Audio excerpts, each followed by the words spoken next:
fine good morning to you all as spring is finally sprung here in the Pacific Northwest. And boy, the weather, little cleansing rain this morning. Don't think it's going to last too long. We should get right back to this gorgeous spring weather we've enjoyed all week long, as we are still recovering from everything we witnessed last weekend and Sunday in the roller coaster ride Rory McIlroy took us on to get his first green jacket. It seemed inevitable, but the final 18 holes seemed to be a microcosm of his entire career. Moments of brilliance and moments of head scratching, just to understand how you hit some of those unbelievable approach shots and then a seemingly simple short chip goes wayward. A putt on 18 that was seemingly makeable from PGA Tour standards just went awry and needed the one extra hole in the playoff to get the win. Will Ortner sitting in with us here this morning. Will Darkin's a little under the weather. We hope he has a speedy recovery, but Will's going to be with us here today. I think next week too, and actually quite a bit coming up. But we'll let Will Darkins explain that when the time is right. How you doing, big man? Not too bad. I'm a little bummed that it's raining right now. I was hoping maybe sneak out. It was so beautiful last week. I was just too busy, wasn't able to get out and golf.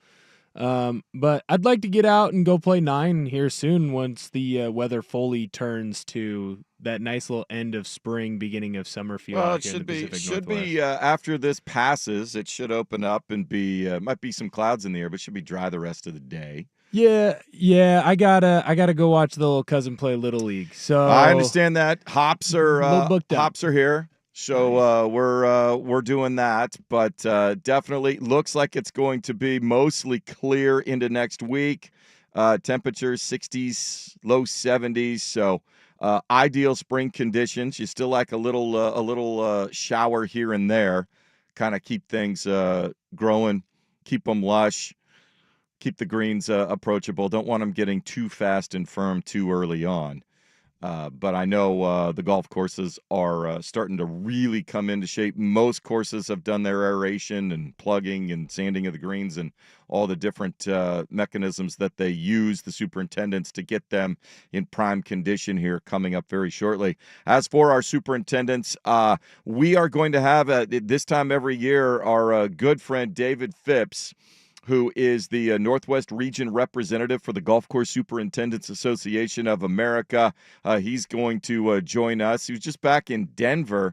They had Colorado Golf Day, where the associations go before the state legislatures. Oregon has this, Washington has this, but they go and they present status of the industry, all of the different tentacles that the golf industry touches from a commerce standpoint, from a recreation and athletic and development standpoint, from an environmental standpoint. So many of them provide refuges and wetlands and green space and allowing wildlife to have places to be and go. So he was just back there. We'll get a idea of that, but it is time for Rounds 4 Research. That is Rounds, the number 4 Research.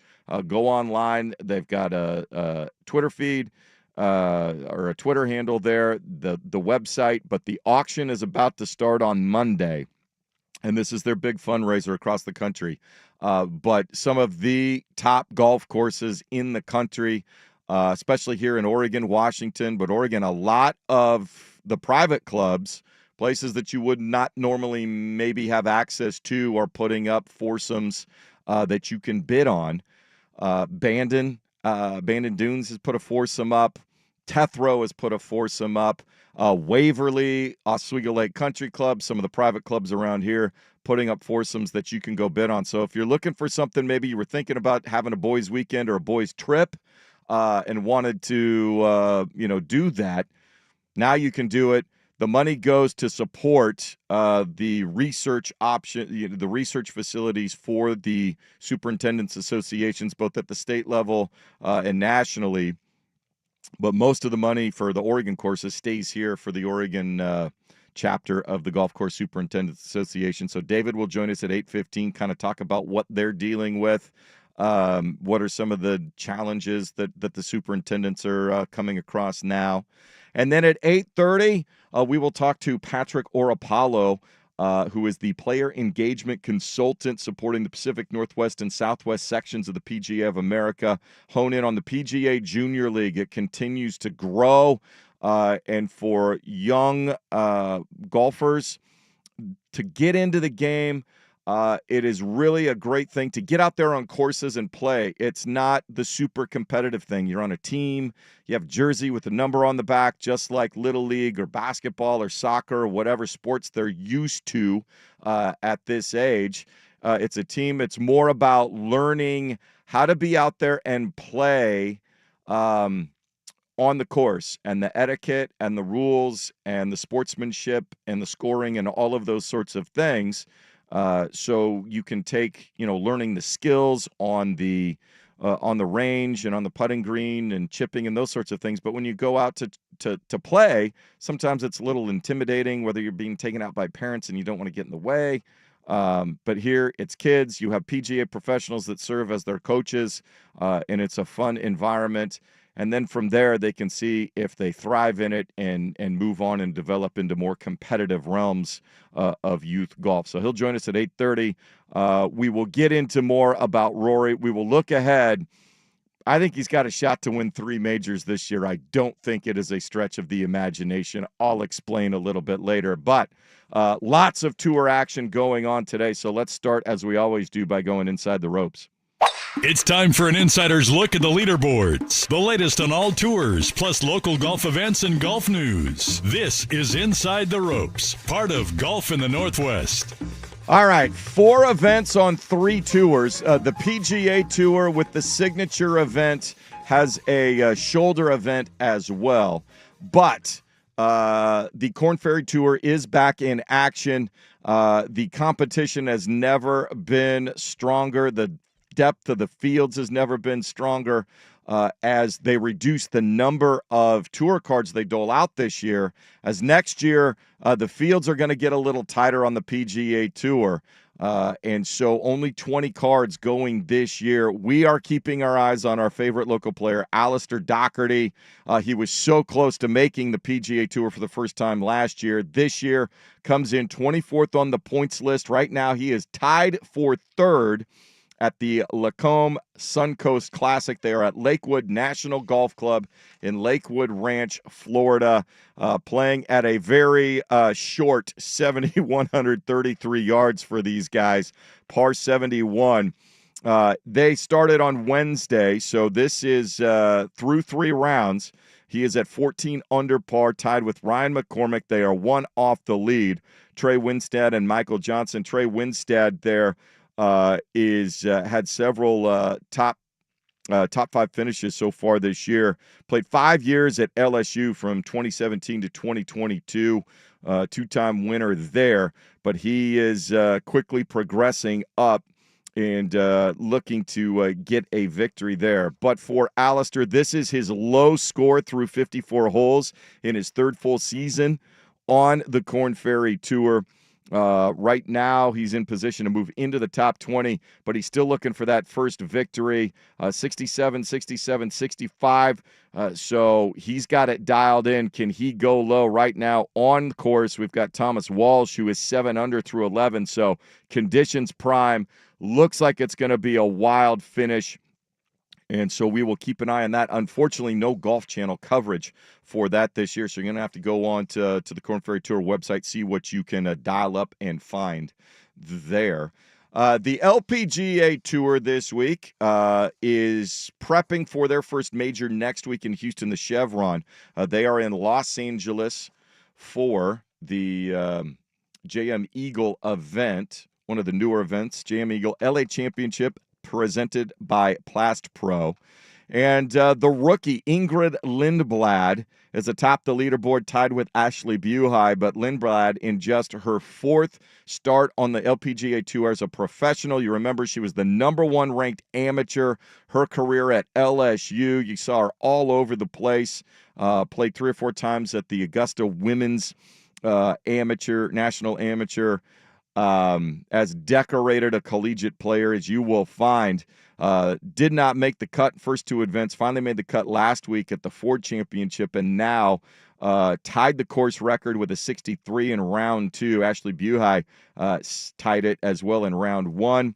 They are 13 under par. Minjee Lee won back at 12 under.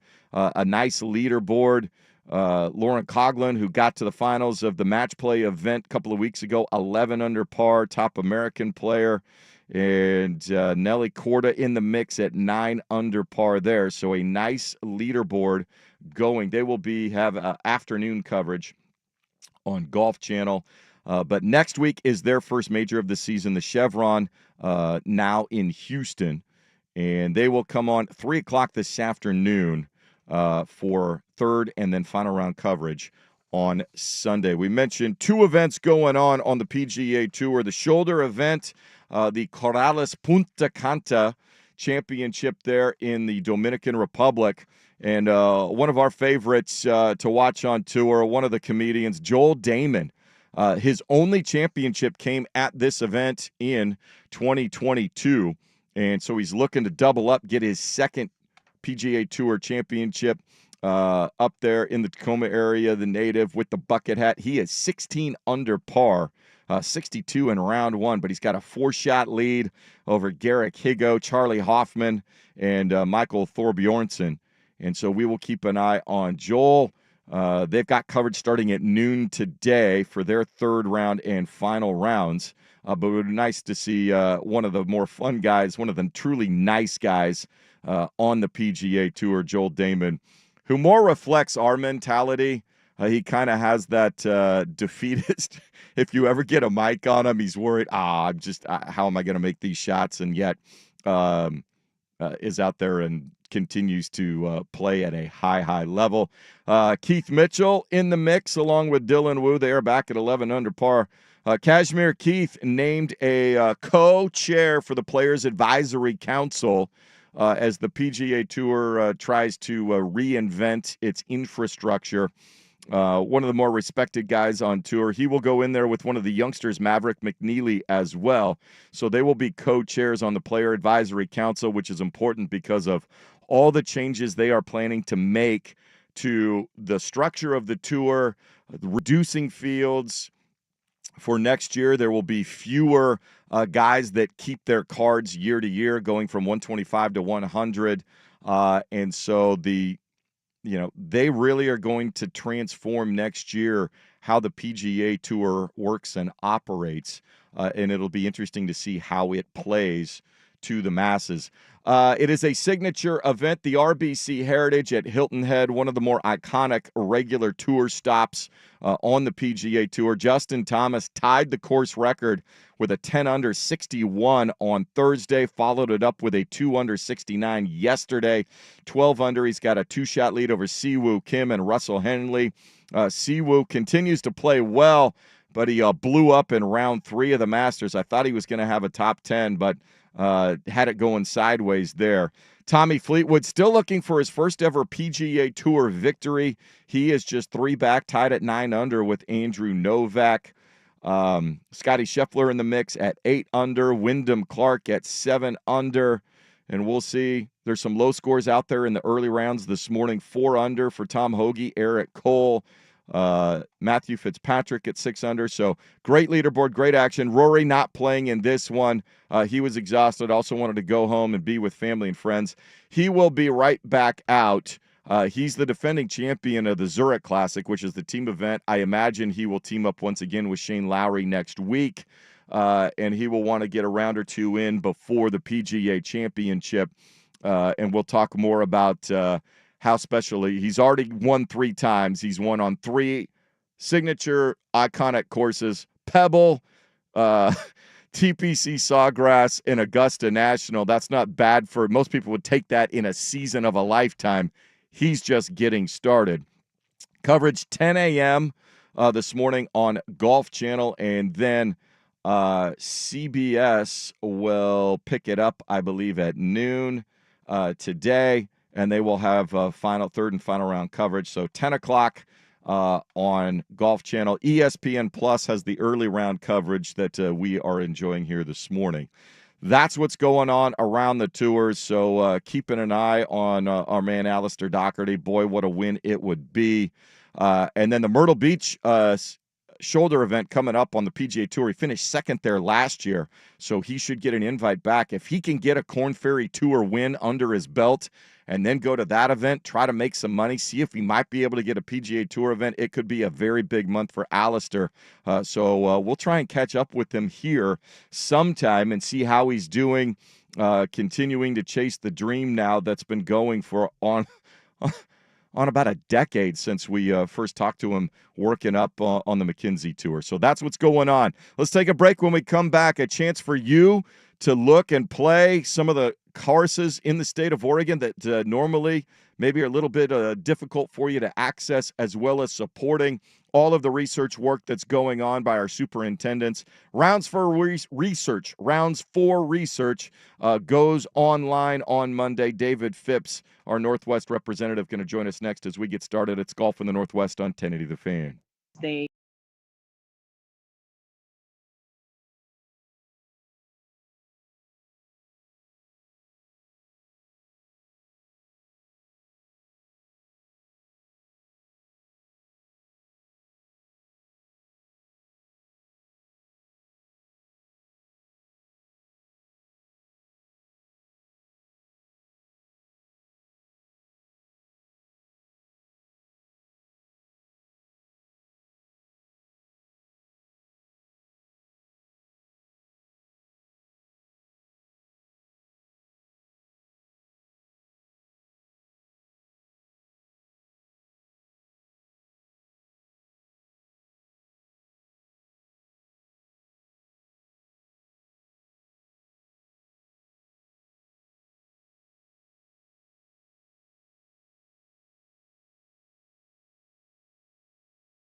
On 1080, The Fan.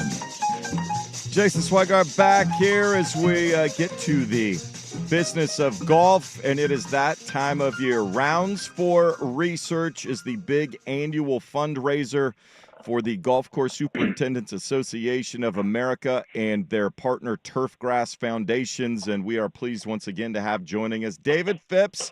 He is the Northwest Region representative to the GCSAA, and but works called Oregon City home. I think he's still out in that direction. Made it home, but I don't know anybody myself that travels more than you do. You made it back from from Denver for Colorado Golf Day. How are travels here this time of year, David? Oh, good morning, Jason. Hey, it's just another day in the life, it seems like. I make the mistake of booking flights in the afternoon and, things stack up. And this week they just kind of had a wind shear issue in Denver, which, Denver's kind of known for some weather patterns that get kind of funky. Yeah. And so they put us on the ground. Actually, they diverted my incoming flight, went to Cheyenne and sat there for 6 hours until it came and picked me up. So I was at the airport for like 8 hours just waiting for my flight. But made it home about 1 o'clock in the morning, so it wasn't too bad. Well, we appreciate you getting up for us. And for those that haven't discovered Rounds for Research, an online auction, golf courses all across the country will put up foursomes for bid. But this is the big fundraiser all across the country for Rounds for Research. And, this is so important. Obviously, there are some nice corporate affiliations and corporations that make donations over the year. But the money from the local, it kind of stays. It goes back into the local chapters for the superintendents. And what do they use this money for, and how does it help that we see when we go out and play our local courses?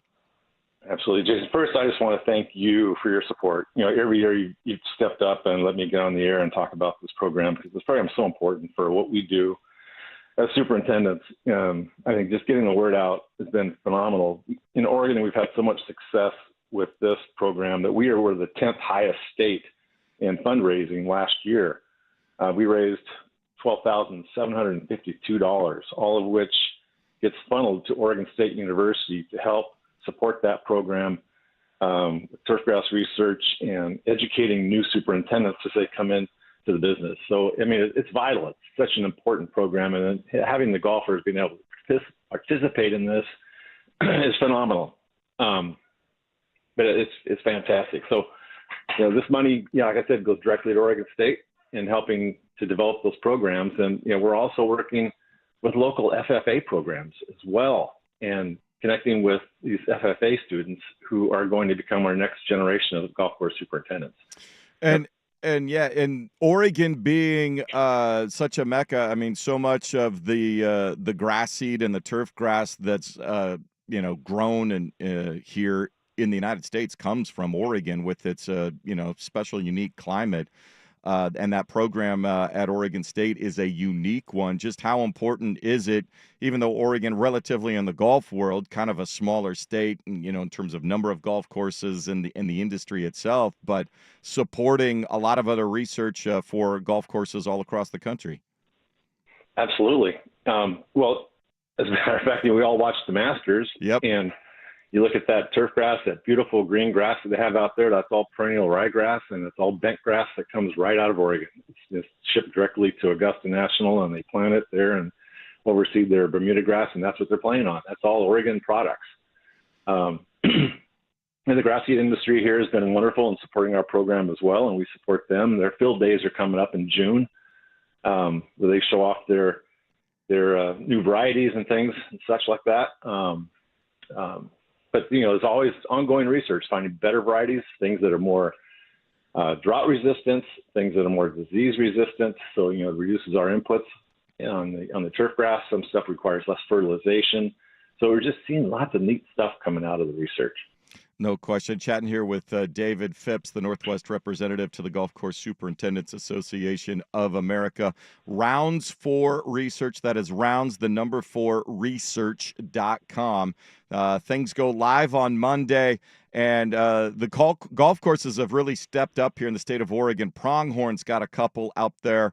Portland Golf Club, Waverly Golf Club, Bandon Dunes, Juniper, Illahee Hills, Oswego Lake, Riverside, all putting up, and the Running Y Resort. If you haven't been down to Klamath Falls, it's fantastic. Sun River, Tethrow, the Oregon Golf Club, all putting up foursomes. And so it's really an opportunity if you were wanting to go, you don't know anybody at a certain country club, you always wanted to go to Bandon or something like that. Really an opportunity, and little bonus tax write-off on the money going right back into the industry.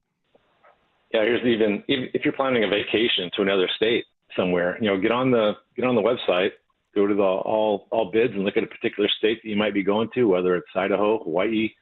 I got a golf course out of Alaska that's going to be donating this year. There's 30 golf courses in Montana. There's courses everywhere. So if you're going someplace, maybe check this out and see what kind of golf course you'd like to play. No question. What are you, as you're going around, fortunately here in the Northwest, we had about as mild a winter as we've had recently. I think there was just like one weekend, at least in the Portland area, where we had, kind of snow and freezing, but we didn't have one of those deep freeze weeks that everybody fears. How are things for the superintendents? I imagine it should be the last couple of weeks have been fantastic getting courses ready.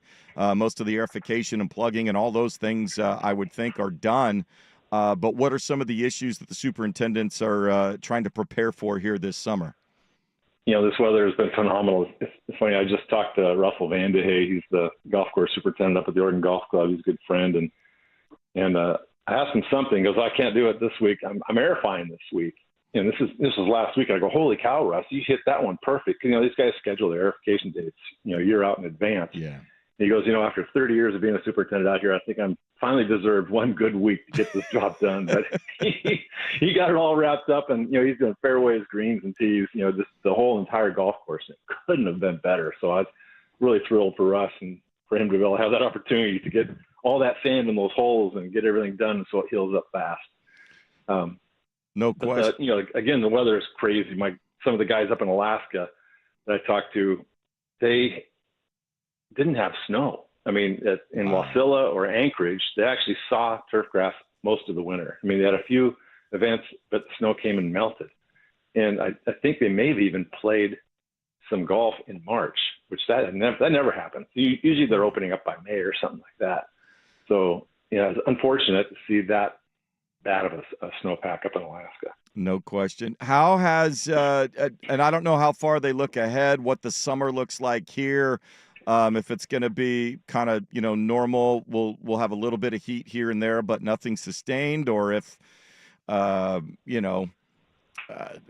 climate continues to change and alter. Are they concerned about anything? I know you mentioned looking for more turf grass that can not use as much water, withstand drought a little bit more. Obviously, bigger deals in Arizona, Nevada, and California, those areas. But are they looking ahead, and what are they trying to plan for here for the rest of the year and maybe the coming years?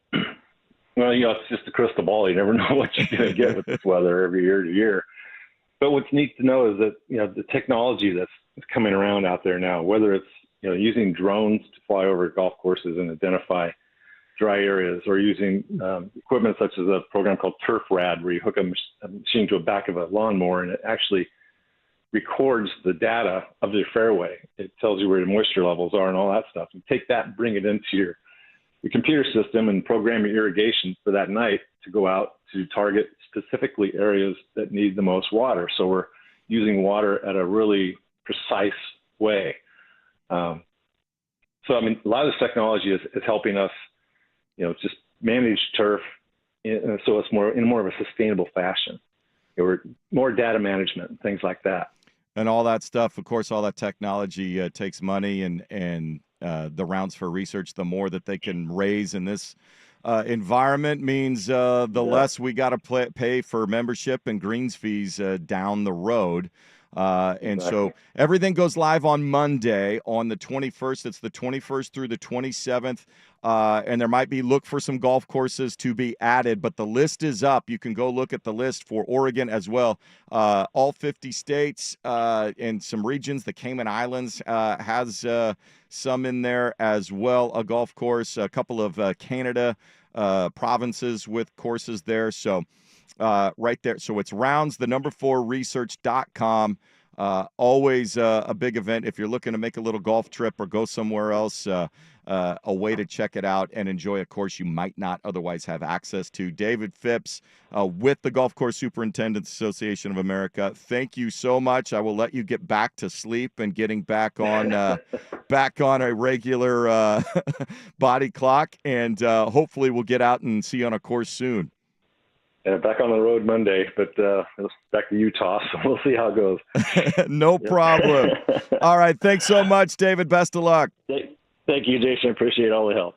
There you go. David Phipps with the Golf Course Superintendents Association of America. Rounds for research. Go check it out. Some of the top courses in the state of Oregon have put foursomes up. If you're looking to go with your buddies, some great places to play. We'll come back. We'll talk about the Junior League, PGA Junior League teams forming. Some of them are in season, but other leagues are forming. How do you get your kids involved? What are they going to experience? And the growth of this program from the PGA of America has been outstanding in introducing the game in a very fun and easy way for our youngsters. Patrick Oropalo, player engagement consultant for the region, going to join us next. We make the turn. It's Golf in the Northwest on 1080 The Fan. Hey, it's Isaac.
.32 here this morning. Golf in the Northwest. Center and Saint following us. And then 5 o'clock tonight, game 1 of the NBA playoff series, Timberwolves and Lakers. Should be a lot of fun there. And we will have NBA playoff action from our friends at ESPN Radio all throughout the next 2.5 months, right through the NBA Finals in June. So hope you enjoy that. But now, pleased to be talking to Patrick Oropalo, PGA professional. He is the player engagement consultant supporting the Pacific Northwest and Southwest regions down there in the Medford area, where he has spent most of his career teaching Eagle Point, Oak Knoll, Centennial golf clubs down in the Medford area. Patrick, good morning. How are things down south? Oh, good morning, Jason. It's a beautiful, sunny Southern Oregon day with a few clouds. The spring is popping. The orchards are looking beautiful. It's awesome down here. Fantastic. Are you still at where are you based now? Are you still at Centennial, or are you doing your own thing now?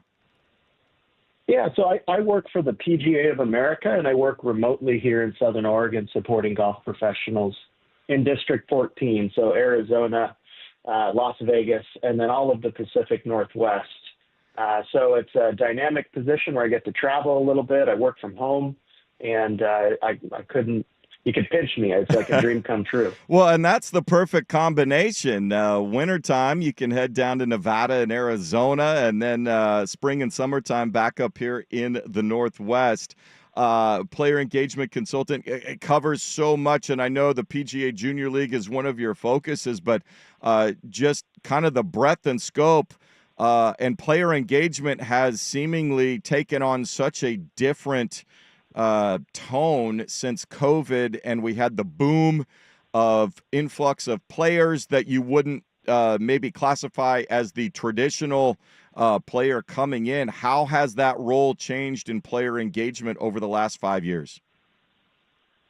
Well, it's a great question. What COVID brought to the golf industry was an unexpected busy golf course, and it hasn't slowed down, Jason, not at all. So our golf professionals are working harder than they ever have, putting in really long days and just busier than ever. In fact, I could almost guess that Centennial is going to do 250 plus rounds today, and that's not uncommon. And so my work is I work with golf professionals a lot on trying to achieve and prioritize that work-life balance, and how we're going to do that, and how we're going to prioritize our coaching and where we focus our coaching to ensure that we're not achieving or working towards burnout, that we are achieving those goals in our life, and we have time for loved ones.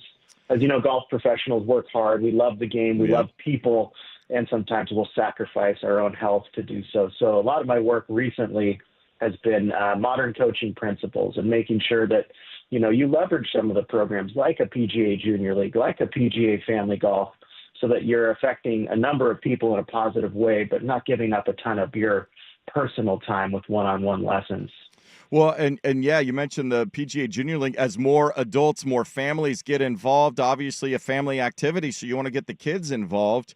And the Junior League has been just booming in recent years all over the country. What and it's a great introductory way because, okay, you can take your child to the golf course on the driving range and you teach them kind of how to hold the club and those sorts of things and how to make a swing. But it's a little intimidating for them sometimes to get out there. It's like, okay, I'm on a golf course. What do I do? Where do I walk? Where do I stand? How do I score? Those sorts of things. And the Junior League, it's a team environment. So it's just like their little league team or their soccer team where kids and similar and they figure it out together. Yeah, that's right. That's what makes Junior League special. It's a team environment. It's a scramble, which everyone on the call knows a scramble is just fun and kids love it. And it's for all ages 5 to 13. There's even a 17U category, 4 to 17.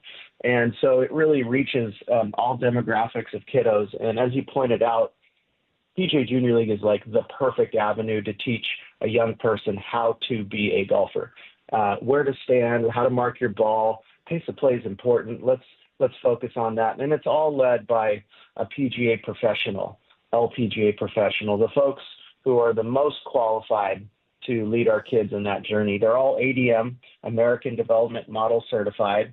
So that means that they understand the pathway for a young person to ensure that they enjoy the game, not just for Junior League, but for a lifetime. So it's a wonderful bridge from the driving range, hey, here's how you hold it, to here's how you become a golfer, to, hey, who knows what? Maybe you want to you have aspirations of making the high school team, which is cool. But PGA Junior League is going to serve nearly 75,000 kids across the country just this year alone, Jason. It's by far and away the most popular junior golf program in the nation.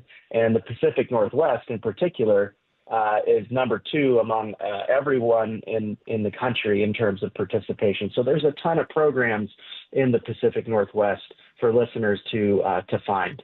Patrick Oropalo, our guest here with the PGA of America Player Engagement Consultant. And so what's important for parents to remember when they sign their kids up for this? There is a coach. It is a trained PGA professional. As you mentioned, they've gone through all of the certification and the education to be a coach. So if you're a parent, obviously for young ones, you got to drive them out there and kind of wait for them. What's important for the parents to remember to let the kids enjoy it and to let the coaches coach? Yeah, you said it. So we really encourage exploration and play. So you're going to see practices that may not look like the traditional golf practice that you had or that you have in your mind. You may see kids working on fundamental movement skills, their ability to throw, run, and jump and be athletes. That is so important in a golf swing. So you might see practice look a little different. I want you to support that. You may see your kids making mistakes, and those aren't really mistakes, are they? Those are just learning moments. So let the kiddo make those mistakes. Let the coach craft a solution and help them find a solution. Really just enjoy being a parent and watch and cheer from the sidelines. There's two elements, Jason, to a junior league. There's certainly the practices, but then there's the matches, the games, and that's really where it comes to life. Some of my best memories were coaching my son's basketball team, and everyone's in the gym and everyone's cheering. And yeah, people are traveling, they're double dribbling, but we're still laughing and having a great time. That is junior league on the golf course. You've got generations of people out watching these matches and just cheering their kiddo on. And yeah, they might 3, 4, even 5 putt, but just give them a smile and a thumbs up and keep them moving along. But it is, those are the two elements of junior league, and they are fun, and it's fun to be a parent and take it in.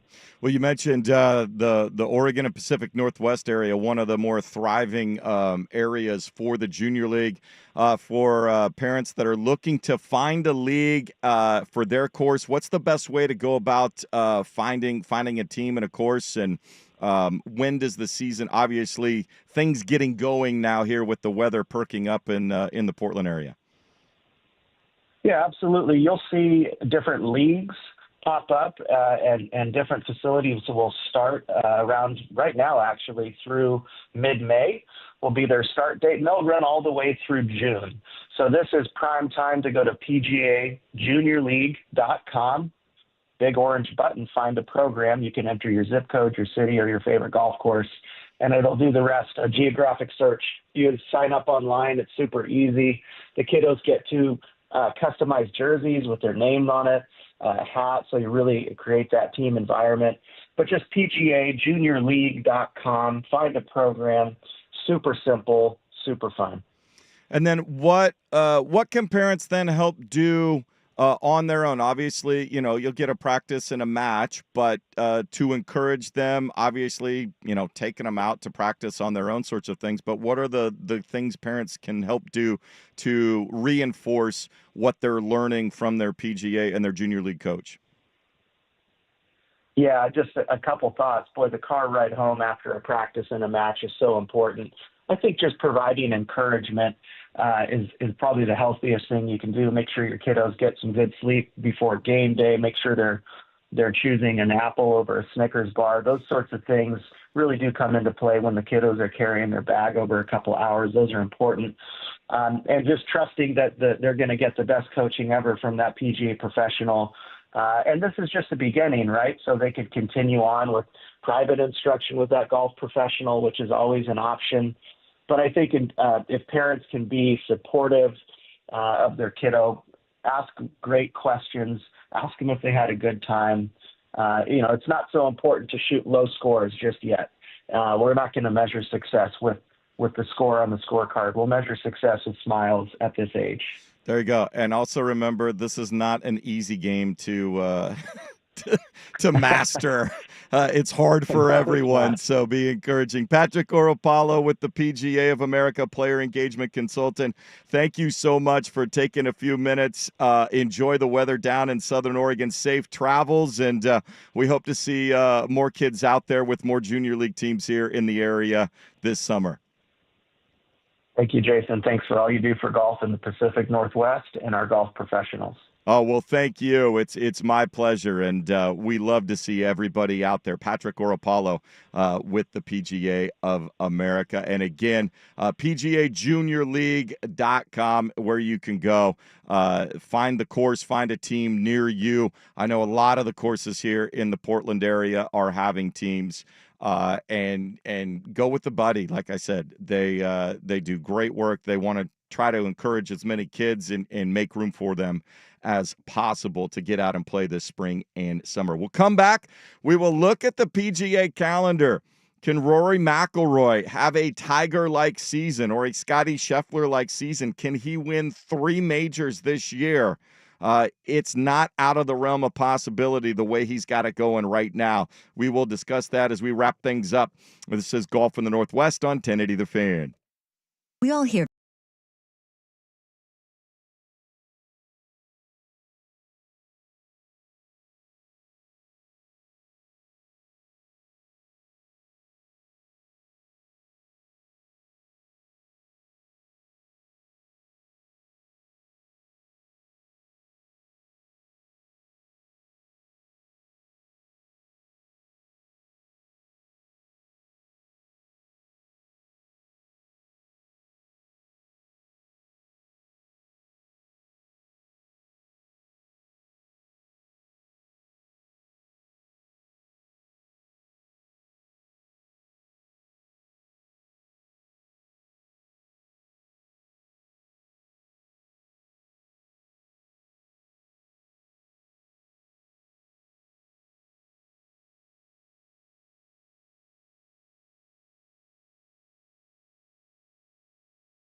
to David Phipps and Patrick Orapollo for joining us here this morning on Golf in the Northwest.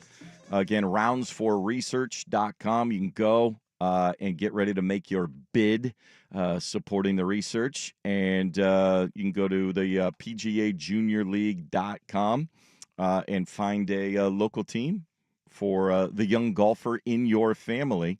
And we hope everybody takes advantage of that.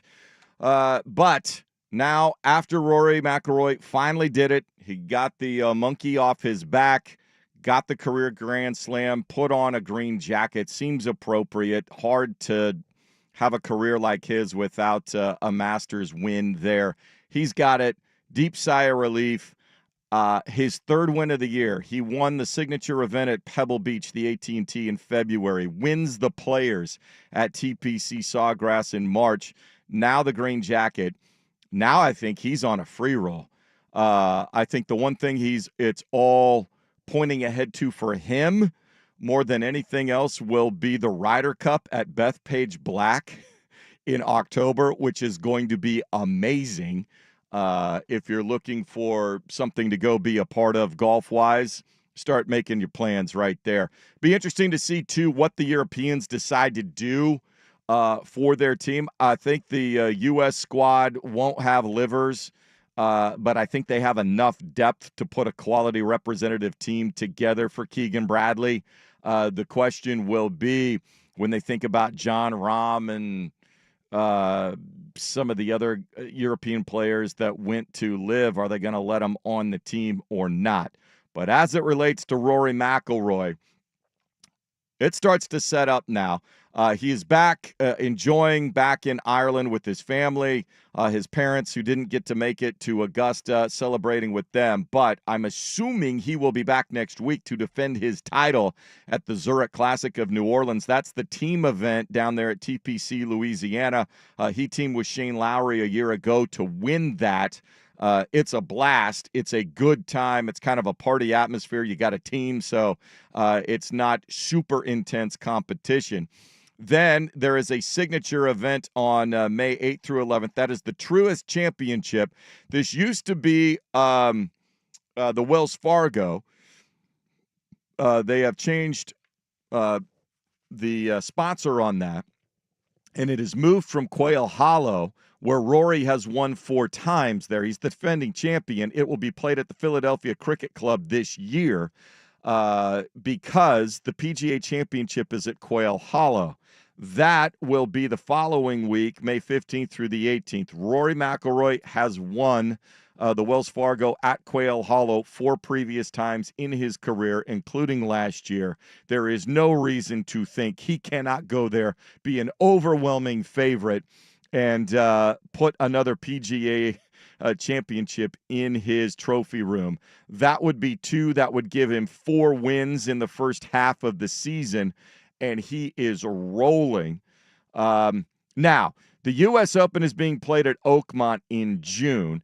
He's only played there once. They've only held 2 this century. 2007, Angel Cabrera won it. In 2016, Dustin Johnson won it.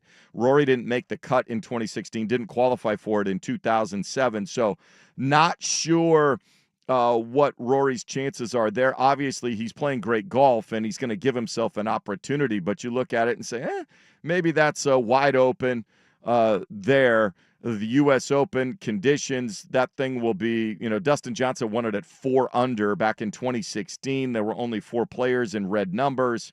And so who knows what will happen and what the USGA will try to turn that course into. But if he's got it dialed in and he's rested and he's comfortable and he's loose and he's freewheeling, you never rule him out. And then, of course, the Open Championship in July being played in his backyard at Royal Portrush. And now that I think the pressure is off, Shane Lowry will be there as also another fellow Northern Irishman. He won it there when it was last played. So it'll more be about, I think, him being the host, and I think Rory can just go in and have a blast. The crowd will be behind him. It'll be interesting to see if he and Shane will be paired together in which case their gallery will be massive. Shane will keep them laughing and having a good time. I don't think it's out of the question for Rory to win 3 of the 4 majors. And if he wins at Quail Hollow and wins the PGA, he could be looking at doing something not totally unprecedented, but an actual Grand Slam. I believe Gene Sarazen's the only one to ever do it, win all 4 in the same calendar year. We had the Tiger Slam where he won the final 3 one year and then caught the Masters on the wraparound. But in the modern era, to actually win the Grand Slam in the calendar year would be unbelievable. And so I'll bring the big man Ortner in here. One, did you go on the roller coaster ride? Could you believe what you were watching at the Masters? Obviously, I don't know if you've witnessed anything in your young life, golf-wise, that matched the drama that we all saw unfold there. Well, it was drama because it was unnecessary, unforced errors from McIlroy. I saw a tweet, and I think it's the perfect encapsulation of his round. Rory had probably 4 of the best shots of his career, and he had 4 of the worst shots of his career. And if he doesn't do that, and if Justin Rose doesn't decide to just go nuclear in the 4th round, then there wouldn't be anything. Like, you would have thought the pressure and the drama would have been DeChambeau and Rory going back and forth and back and forth, especially after hole 1 where Rory gets that double. But it almost turned into like, I want Rory to win this just so that he doesn't have to deal with another massive collapse. That would have been amazing. Well, because that would have been it. Like, at that point, you just have to go, he's never winning one. He's never winning one. So to see him come back and fight through some of the adversity, it was awesome. Like, to see someone actually go out and get the career Grand Slam.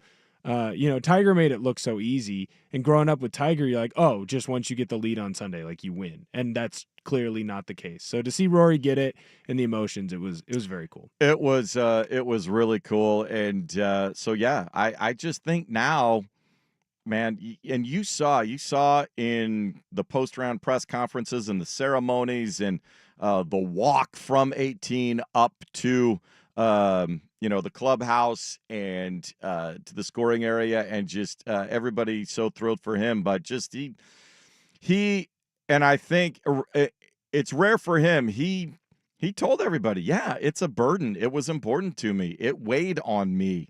I needed this for me and my career and being comfortable with my legacy to do this. And so in that regard, it didn't matter, how much pressure, quote, pressure was being put on from the outside. It was most important to him. And so now he's got 5 majors. And if he puts 1 more, 2, 3 on there, he moves into the rarefied air. It is a short list when you get down to, I think, past 6. I think there's 17. I forget how many have won 5. But to go from 5 to, I think, 7, the list shrinks significantly. And so hoping we get to see him like I said, next week, it'll be a fun one for him, especially if he pairs up with Shane again as the defending champion. So he'll come back. It'll be a little looser, a little easier to ease back into it. And then you've got a signature event in the Truist Philadelphia Cricket Club up in Philadelphia. And that'll be in a similar part of the country where Oakmont will be. So he'll kind of get used to things. And then Quail Hollow, he will be a huge betting favorite right there, no question. He does that. Goes to the Memorial. Who knows what happens the rest of the way. Thanks, big man, for filling in. We'll see you next Saturday. Enjoy with Luke coming up on Sinner and Saint. Again, NBA playoffs later tonight. Game 1, Timberwolves and Lakers, 5 o'clock right here. Thanks again to David Phipps and Patrick Oropalo for chatting with us. We will talk to you next Saturday. Enjoy the weather. For Will, I'm Swag. Hit 'em straight.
Now, from the George McCoy at Warren Allen Sports Desk, a Sports Center update on 1080 The Fan.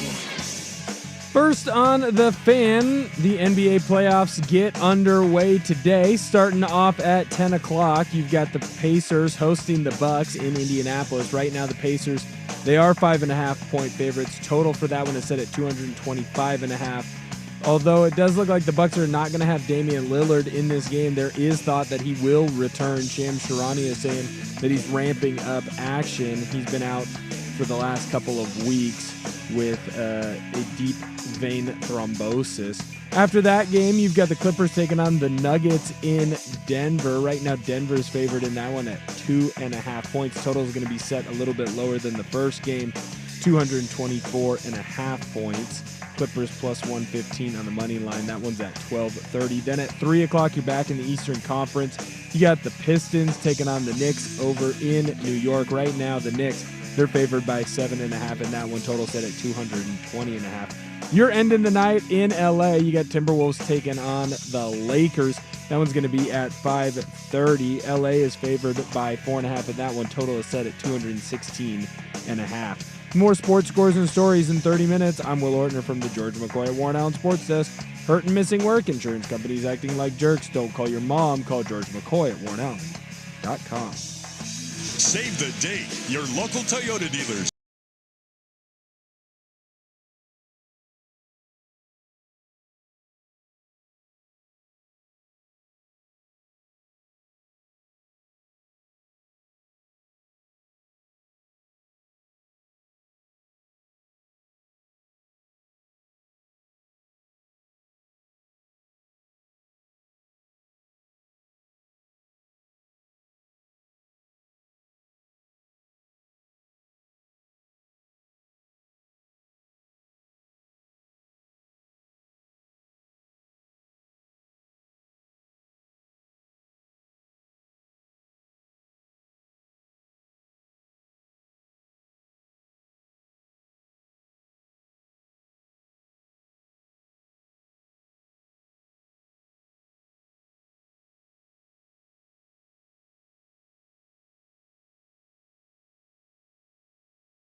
Hey, happy Saturday morning, all you beautiful radio listeners. Hope you're having a wonderful start to your weekend, but let's check in with the most important man. It's not Will Darkins, it's Will Ortner again. Will, what's going on, buddy? Not much, man. Just hanging out. Nice little Saturday. Last minute call in. Appreciate you being available in the bullpen. Yeah. Will Darkins sent me a text that he won't be able to talk Saturday morning. He sounds like an old dirty hooker. So That's one way to describe how you're speaking in the moment. I don't know that I've ever listened to my voice and been like, yep, I sound like an old dirty hooker again. well, yeah. I don't know if it's again or if it's the first time. He also said, maybe we just roll with it and switch the name of the show to The Sinner and the Old Dirty Hooker. But then he thought that sounded like a Tarantino movie, and then he went down a rabbit hole. And I'd watch that Tarantino movie. That movie would have some great dialogue. You'd watch that? I love Tarantino. Oh, of movies. course. Yeah. Gotta check him out. Yeah. One of my favorites is written by but not directed by. You ever watch True Romance? I'm wondering if this is out of your scope. True Romance. Who would be in True Romance? True Romance is starring Christian Slater and Patricia Arquette, but it's got Dennis Hopper, You Christopher got Oldman in Walken. it. What's a guy from Sopranos is chasing him around. So yeah, it's Kilmer's in it. yeah. Oh, okay. It's got everybody. I can't remember who directed it, but I believe the writing credit there goes to Quentin Tarantino. It does. That's a Tony Scott direction. Yeah, pre-Reservoir Dogs, which I believe was his directorial debut from Tarantino when he kind of kicked the doors down before Pulp Fiction. So Pulp Fiction's fantastic. I've not watched Pulp Fiction in a long time. The other movie. If I was gonna go back, like if I was gonna go, I'd watch Reservoir Dogs first. I love that movie. I haven't seen that one. You've never, and I need to. It's on. Look, it's on the list. Well, but your list. And I'm a Tarantino guy, Okay, so this I is what I'm know telling that you. I've messed up and I need to watch it. We'll put those two movies on the top of your list. Put True Romance and Mhm. Reservoir Dogs, and if those aren't immediately in your purview, I may have I may have Reservoir Dogs on DVD. The trouble is, I don't know if you notice this. You got all these streaming services, and there's all these movies available to watch. It's actually kind of difficult to find the movies you really want to watch. Yes. It is. It's an illusion that we have everything at our fingertips, and I don't know how often you spend sitting there staring at a Netflix screen, scrolling through a bunch of mediocre movies, trying to decide which one will be the best one to watch, and you end up watching something that is meh. And there are these great movies out there. Tell me where The Godfather is streaming. Oh, it's not. Tell me where. Is it not on Paramount? Oh, is it? Maybe it is. I think it's on But Paramount. They pop in and out. but- That's the one that's frustrating for me because I do want to watch that, and You've I've never watched been The on the Godfather? lookout. I've seen like the TV version, and I've seen Oh, like no, good that doesn't- chunks. yeah. It doesn't count. Like if there is a movie like so, this one for me, the most recent one would have been Goodfellas. Okay, yeah. Goodfellas popped up on TV. But it's not and the same. No, and that's what I'm saying. Yeah. And I saw that it popped up on TV, and I turned it to something else. Yeah. Like I Yeah, made the person, because I was not in my own home, I said, you will turn the channel. Yeah, how dare And you? They were like, what? No, like this is a great movie. You need to check this out. No. This Yes. will not be my first viewing experience of this Yeah. movie. Yep. And so then I went back and it's like, hey, there's no sports on. I can grind. My prime movie watching time is coming up very rapidly. Oh, I got you. Yeah, See, yeah. I'm when football season starts, I'm all football. Yeah. That's what I'm watching. That's what I'm doing. As you should. When basketball, like March Madness starts, I'm locked in. That's all I'm doing. That's all I'm watching. That's me. NBA playoffs, NHL playoffs, I'm locked in. Yep. But as soon as you get to that third round, then you get to the championships where there's only one Yeah. game on every Yep. other day. Yep. Now's where I start watching TV shows. Now's where There I you go. start binging movies, that kind of deal. So we're getting into prime watch TV, watch movies time for me. Yeah. So I'm with I've you. got a list and I'm going through. Okay. Okay. Put those on your list. And the trick is trying to track down these movies is more difficult. But do you have a DVD player? You're a young person.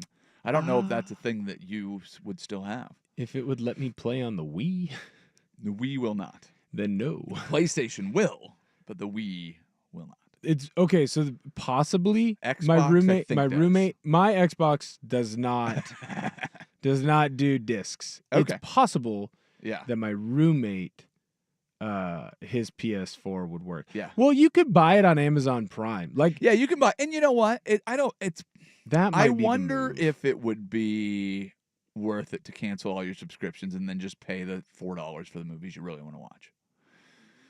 But think that might the be the trouble move. that you have is when you're paying for 8 subscriptions, which I don't know if you do, but it's like when you look at it, you're like, well, I should watch the stuff that's on these because I'm paying for it. Right. And it becomes that challenge.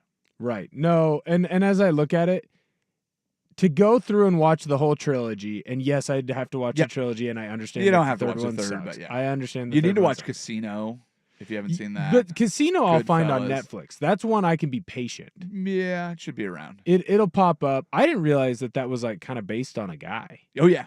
Like I was scrolling through. It's based on a real dude. Oh, I know. Do you know how I know?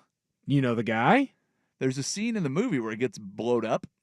Yeah. They- in the car? Yeah, explode his car. Do you know Yeah. that is parked outside of the Tony Roma's restaurant on 6th and Sahara in Las Vegas? I was a bartender there. One of my regulars was parked next to the car when it blew up in real life. No way. So they shot the scene there, and which is taken from the real life. The guy's name was Lefty in the movie. They call it Yes. Ace. So Yes. so the guy's like at the time he was like an assistant district attorney, and now I think he had his own law practice at the time. But he was parked next to the car. The amazing thing about that restaurant is that I don't know if you ever worked in restaurants, but usually you have a small area where you keep your dry goods. That restaurant had the biggest dry storage you've ever seen because apparently they used to have secret meetings back there. Well, that makes sense. So the guy, Tony Roma, if you remember Tony Roma's, it's a place for ribs. And the ribs were fantastic. But the original Tony Roma's restaurant opened when the man, Tony Roma, was kind of wrestled out of Chicago. He was the head chef at the Playboy Club. And there was some dealings with some of his associates, and he needed to get out out of Chicago and kind of get away from the heat a little bit. So he goes down to Miami, opens a restaurant. They put his name on it, so he's got his own place. Well, he hires a guy that makes really good ribs. The first restaurant was in Miami. The second one was in Vegas, and that's where Lefty Rosenthal got blown up, and then recreated for the movie Casino. That's where I worked. See, and that's so Delightful. crazy because I dumb into the mafia stuff all the time. Like, I didn't realize that there's a mafia background here in Portland. Oh, sure. Yeah. I remember, I think it was Buck who told me about it. And it was like, what do you mean there was the mafia up here? And then I go into this big whole like Wikipedia deep dive.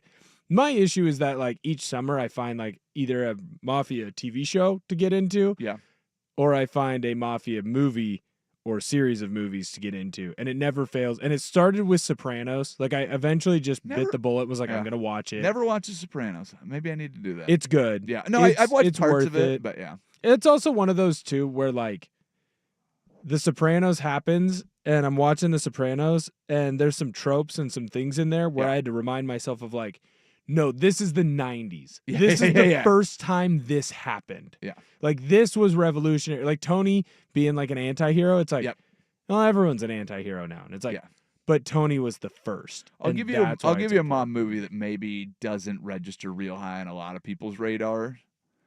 Donnie Brasco. I'm aware of Donnie Brasco. Okay. This is Johnny one Depp. Where like Dad threw it on TNT if it popped up every once in a while. Yeah. So Johnny Depp plays an undercover cop that does a deep undercover thing into the mob, and that one, it still gets me. Like the way that movie ends is just, it's a lot.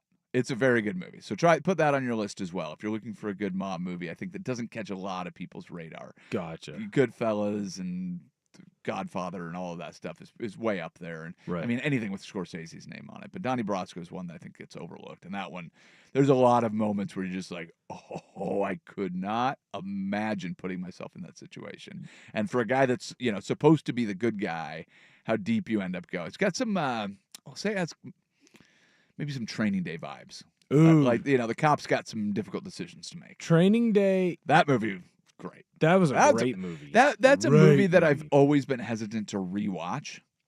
Oh, you've only seen it once? Yeah, because the reveal is so good and catches you.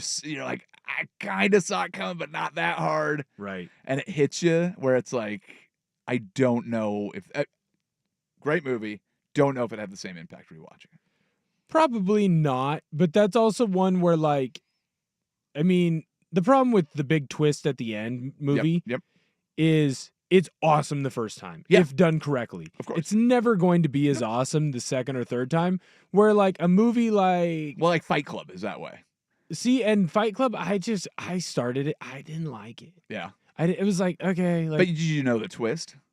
Maybe. Yeah. I mean, I know now. Well, sure, yeah. I know now. But like, I remember getting into it and like being aware that there was a twist at the end and just kind of watching it and being like, I don't like how this is shot. I don't like, this seems dumb to me. Like Edward Norton's whatever. And really? I was out. Go watch Primal Fear. That one. Okay. I'll check that one out. Or out. American History X. If you think Edward Norton is. American History X is the one I do need to check out. I keep seeing that one pop up. But like, again, with some of those movies, I have to sit there and remind myself of like, hey, dude, this is the 90s or this is the 80s. This is revolutionary at the time. Well, there is a quote that I don't know who said it, but it's always kind of stuck in my head that a movie is more indicative of the era that it was shot in than the era it was shot about. Yeah. So if you watch a movie like Dances with Wolves is very much a 90s,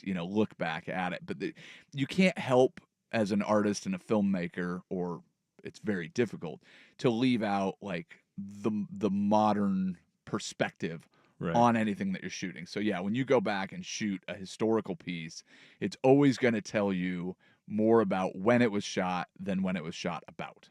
Yeah. So I think you're 100% right about that. But you're like, oh, this 80s movie. And it's funny because watching some old movies, there's just isn't the cadence. They leave a lot open to interpretation. So you get a lot of these endings that feel very unsatisfying. Right. But the more I watch them, maybe it's me just getting older, But the more I watch like some of the older movies, and they kind of leave it just kind of for you to decide how it ends or what your interpretation of it is at the end of it, versus going, all right, wrapped everything up in a neat, tidy bow. Right. I kind of appreciate that. So it may have a lot to do with how old you're when you watch these movies too. No, 100%. A buddy of mine that I went to high school with, we always had this debate over what the better movie was, and it was very stupid high school kid debate because he had never watched Goonies as a kid. Yeah, I haven't seen it, and I won't go back and watch it now because I'll hate it. I just will. Well, and I had never watched Stand By Me, so that was always the debate, was which is a better movie. I was like, Goonies is better. And we're just stupid because we're arguing about nothing because neither of us had ever seen the movie. So finally we're like, well, we need to sit down and watch these. And we watch them as teenagers, and we watch them with the assumption that our movie was better.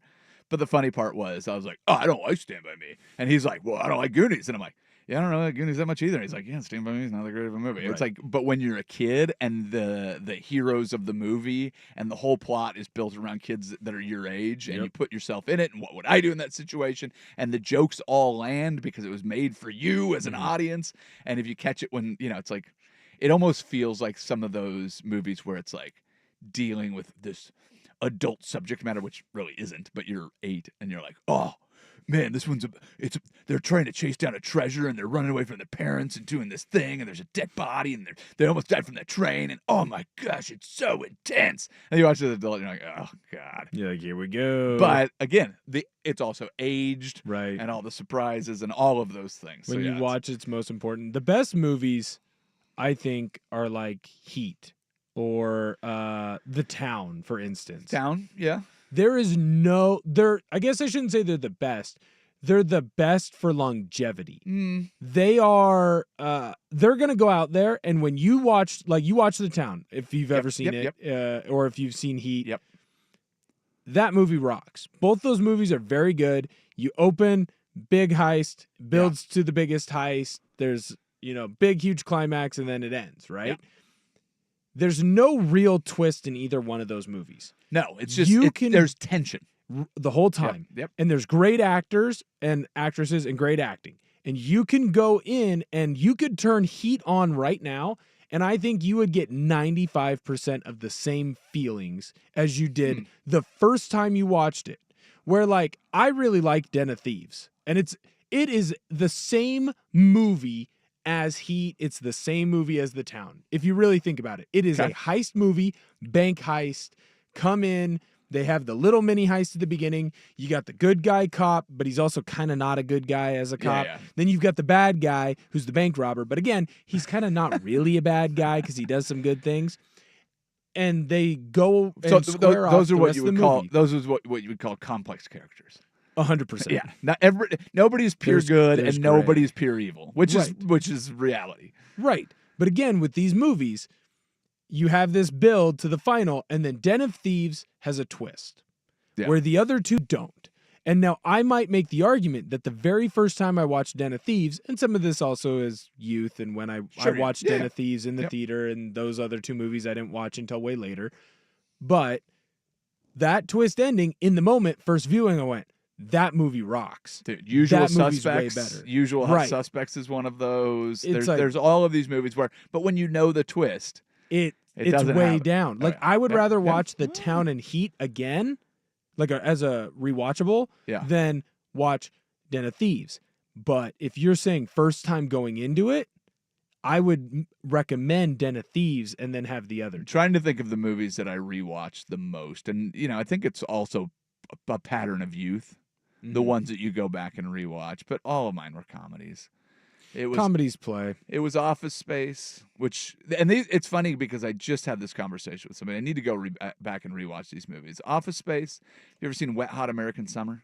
No, but I know exactly what you're talking about. That one is just great, just because of all of the people that are in it just being ridiculous.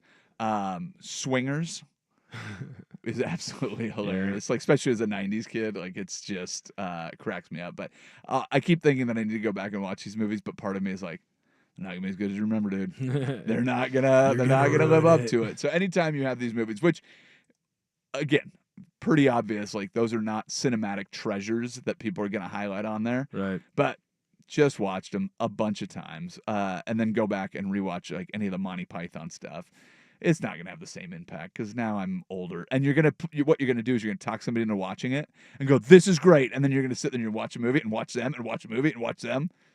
Yeah, It's not going to be the same. I Never will is. tell you, can't go back. as far as a comedy that does do pretty well and holds up fairly decently, and does have a twist ending. Comedy. Hangover still plays. I Watched will it last night. I will say Hangover one still of plays. one of the better viewing experiences. My wife's aunt was in town to visit us, but she had a friend that was also in town, so they came over, and we were looking for a movie to watch, and we had Dazed and Confused, Mm. and the gal graduated the same year or in the same era as the class of whatever high school they're graduating from, in that, and she was just dying laughing. And when you have something that is made about an era for an era, and she's watching it for the first time, that it's always fun to watch a movie where just everybody dies. Twist ending that is worth going back to in a comedy. Something About Mary. That's a great movie. That was one that One of the funniest movie theater experiences I've ever. I don't think I've ever been in a movie theater that laughed harder, longer, more often. The twist is great. There was an 80-year-old woman sitting in front of me that almost died laughing, like rolling in the aisles. That is a twist that's worth going back to. But comedies, I think it works. it's a very funny movie, and that was one that like Dusty and Danny were on my butt about watching. Yeah. And so I finally just did, and I was like, yeah, you were 100% right. Yeah. That because sometimes the older comedy movies don't hold up, Totally. where it's like, eh. That movie- I don't like. You just made a political reference from the 80s. Like, sorry, Yeah. if it's not Ronald Reagan or Jimmy Carter, I don't know it. Yeah. And so that was a very good one. It held up. It was awesome. Well, speaking of twists, plot twists, character twists, life and death, NBA playoffs are set, my friend. I think we need to talk about it because I read an article that gave me all the numbers, all the breakdown. Here's all your champions. Here's where they ranked. Here's what they did in the plus minus. Here's what their offensive ratings were. Here's the only two teams that have a chance to win the championship this year. I have a hard time believing that, but maybe I'm just pulling the wool over my own eyes. I'll give you those two teams, and then you can try to talk me into it or out of it, whatever you want, Mr. Ortner. But we will start with the NBA playoffs that will be right here on The Fan later today. We do it next. Sinner and Saint, 1080 The Fan. Hey, it's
That's us. No Will Darkins, Will Ortner in, I think, next weekend, too. He's going to be skipping on us. So I think, I don't know if he's talked to you about it. But Yep. You're getting, there's a lot of me coming up on Saturdays. Here's the thing.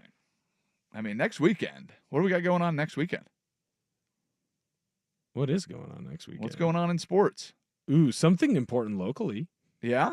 Yeah. What's important locally? Come on, man. We're the home of them. What are they doing? Oh, spring game. Yeah. Spring game. But we got football. We also got the NFL draft coming up.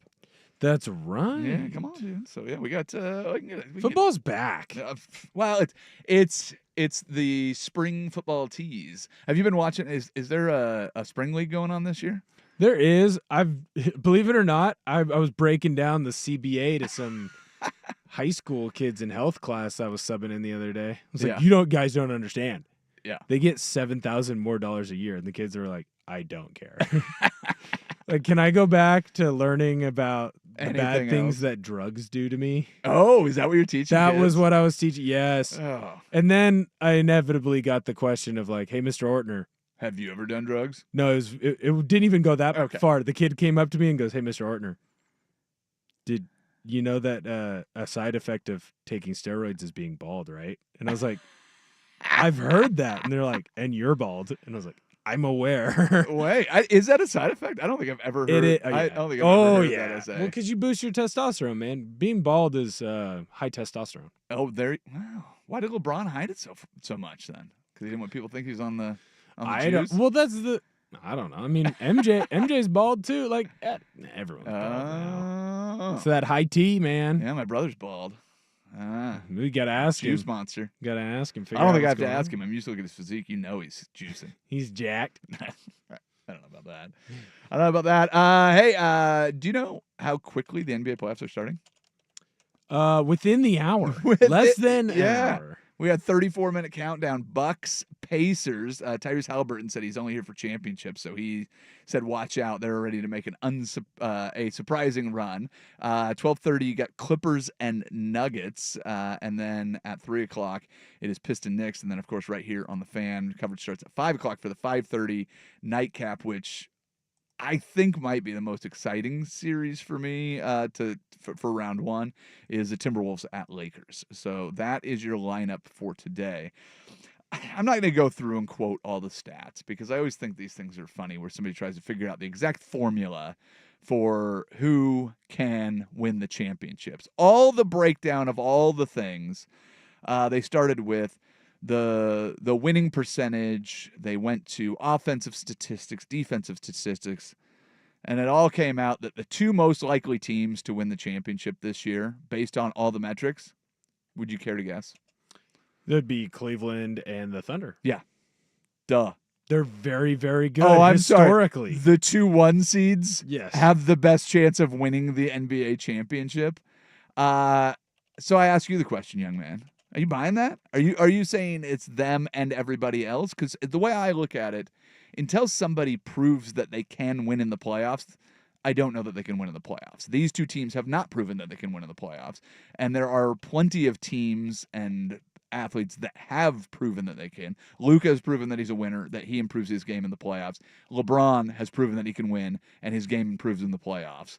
You've got Steph Curry with Jimmy Butler, who I believe both of them have proven they can win and step it up in the playoffs. So in the Western Conference, you've got that. You've got the best player in the world in Jokic, who has won. The Thunder have been absolutely great. No question about it.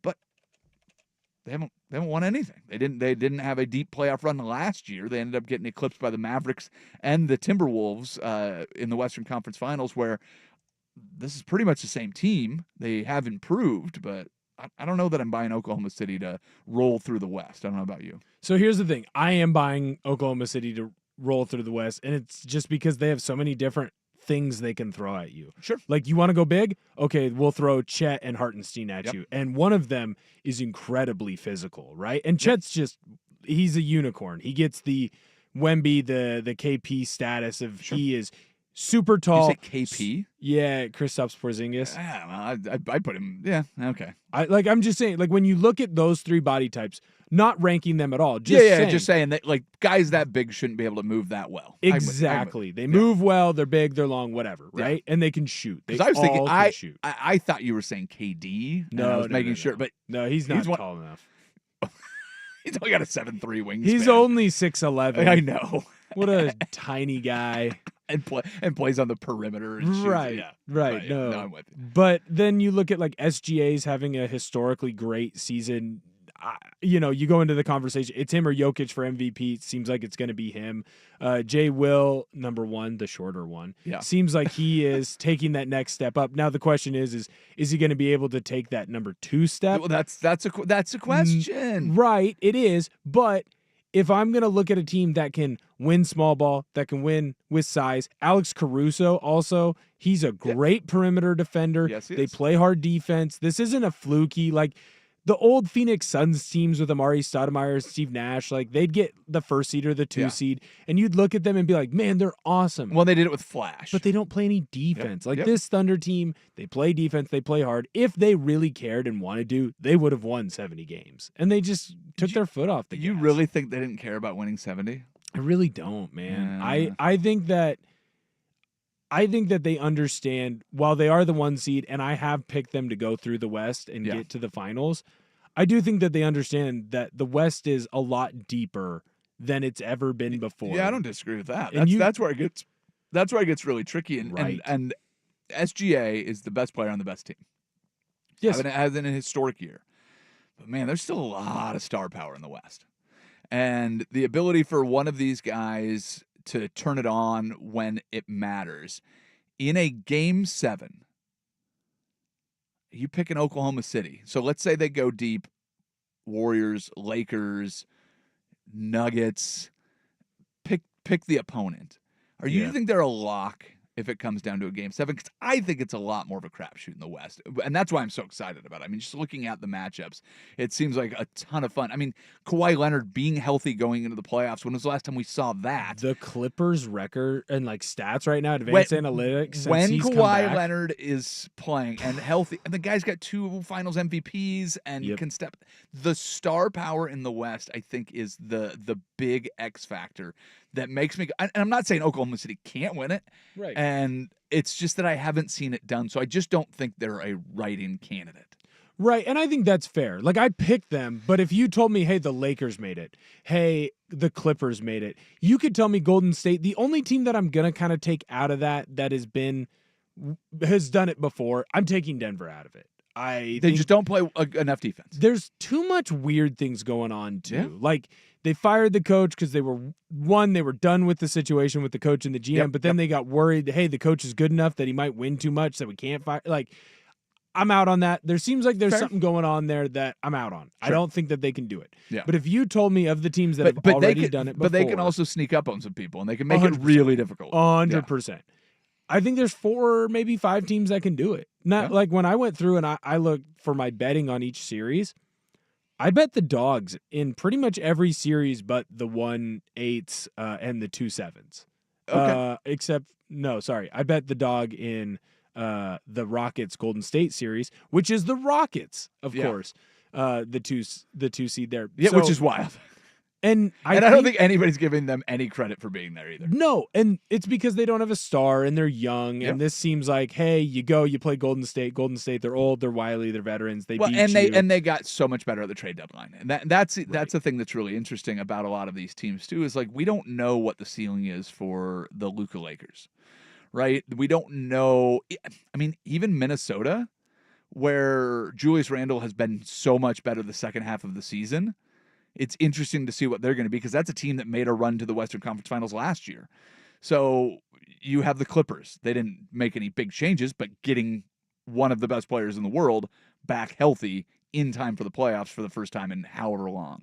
So you have a lot of changes out West where I'm looking at it. Yeah, the Thunder, we can write them into the second round, I think.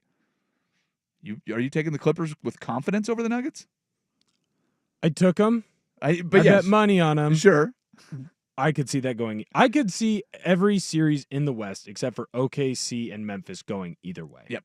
Yeah. And it would not shock me. But again, this is the best thing for the NBA. Yeah. Because Of how course, many if times you want parity. How many times have we gone into an NBA postseason and an NBA first round where we're like, All right, let's just get to the finally, second round. people care about basketball again, and then it's like, just kidding, another 2 weeks, and Sweep, then sweep, we sweep, get sweep, right yeah. because you get to there's going to be 1 or 2 series where it goes deep, and then everything else is 5 games, 4 games, and you really just care about getting the top 2 in each side against each other. Yeah. This is the first year, at least on the West, where it's like every series matters. It has a little bit of an NHL type feel. Yeah. Yeah, where anybody can win. Anybody can win. I'll have you try to convince me that the East is intriguing. But first, we have to do a Sports Center update.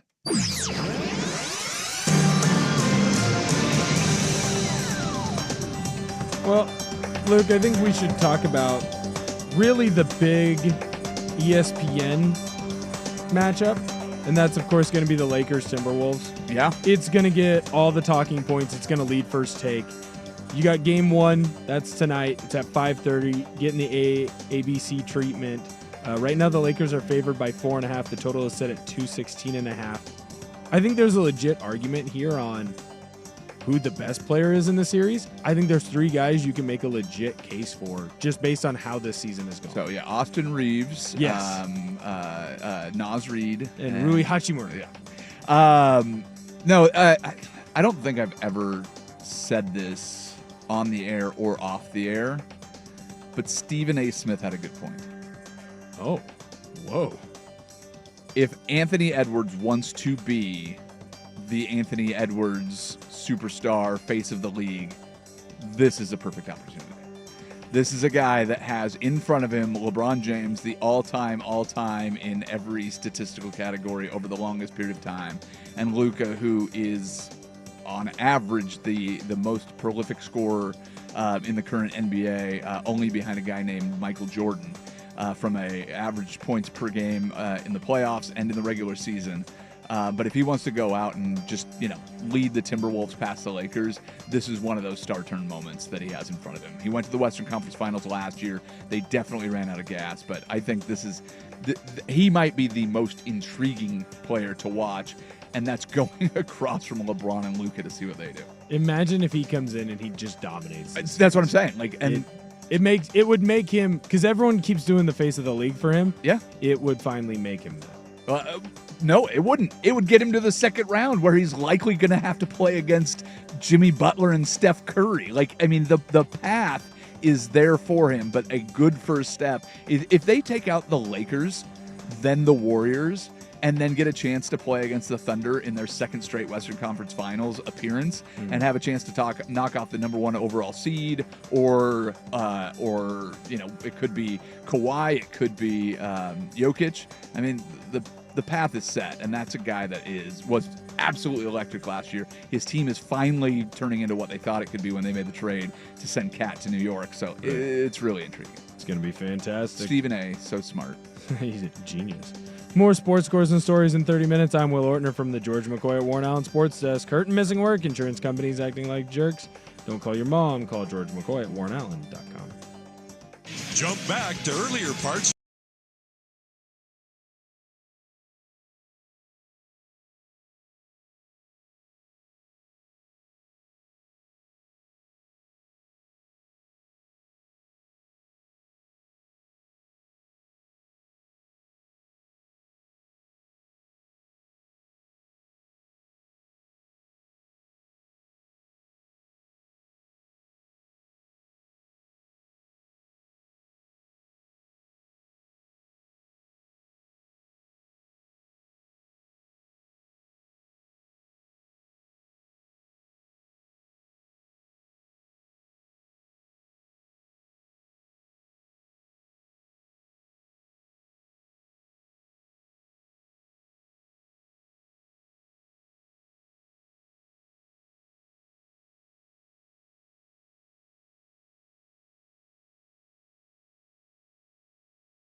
I'm becoming an old person day by day. I know this because every time I come into the studio after the golf show, I do not switch it off of golf, and I just love looking up and just being like, let's be out there getting some swings in.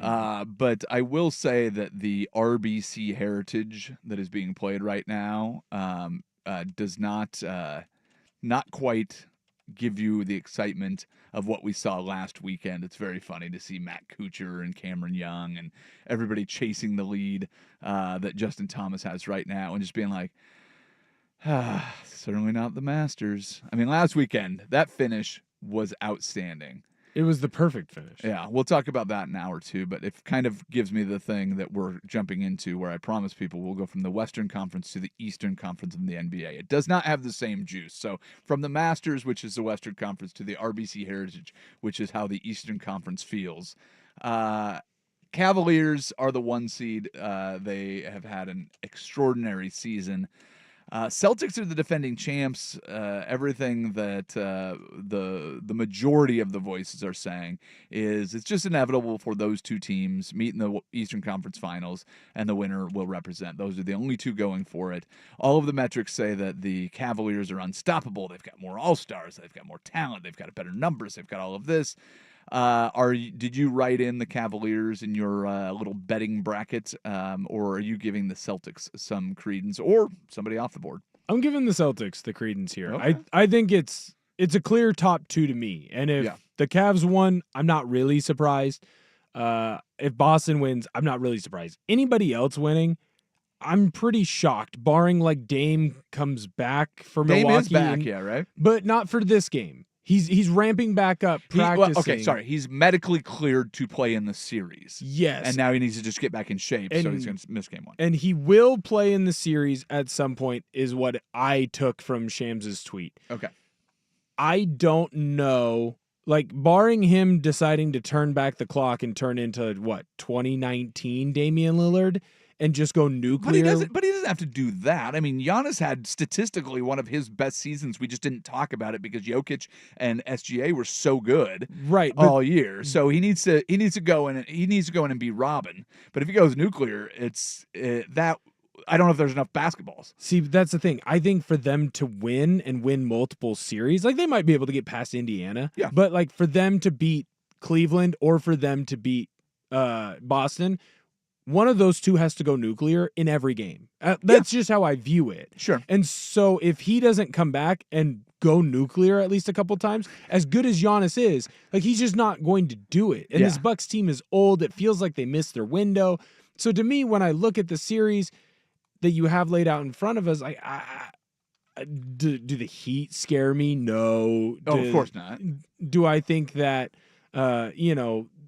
the Knicks, if they get past Detroit, do I think that they're going to beat either Cleveland or Boston? No, they haven't shown that they can do it all year. Do I think Orlando's going to get it figured out? No, not at all. So at this point, you're really just waiting for the Eastern Conference Finals. And then I think that's where you're going to have a 6-7 game series that's going to be really, really back and forth, really good.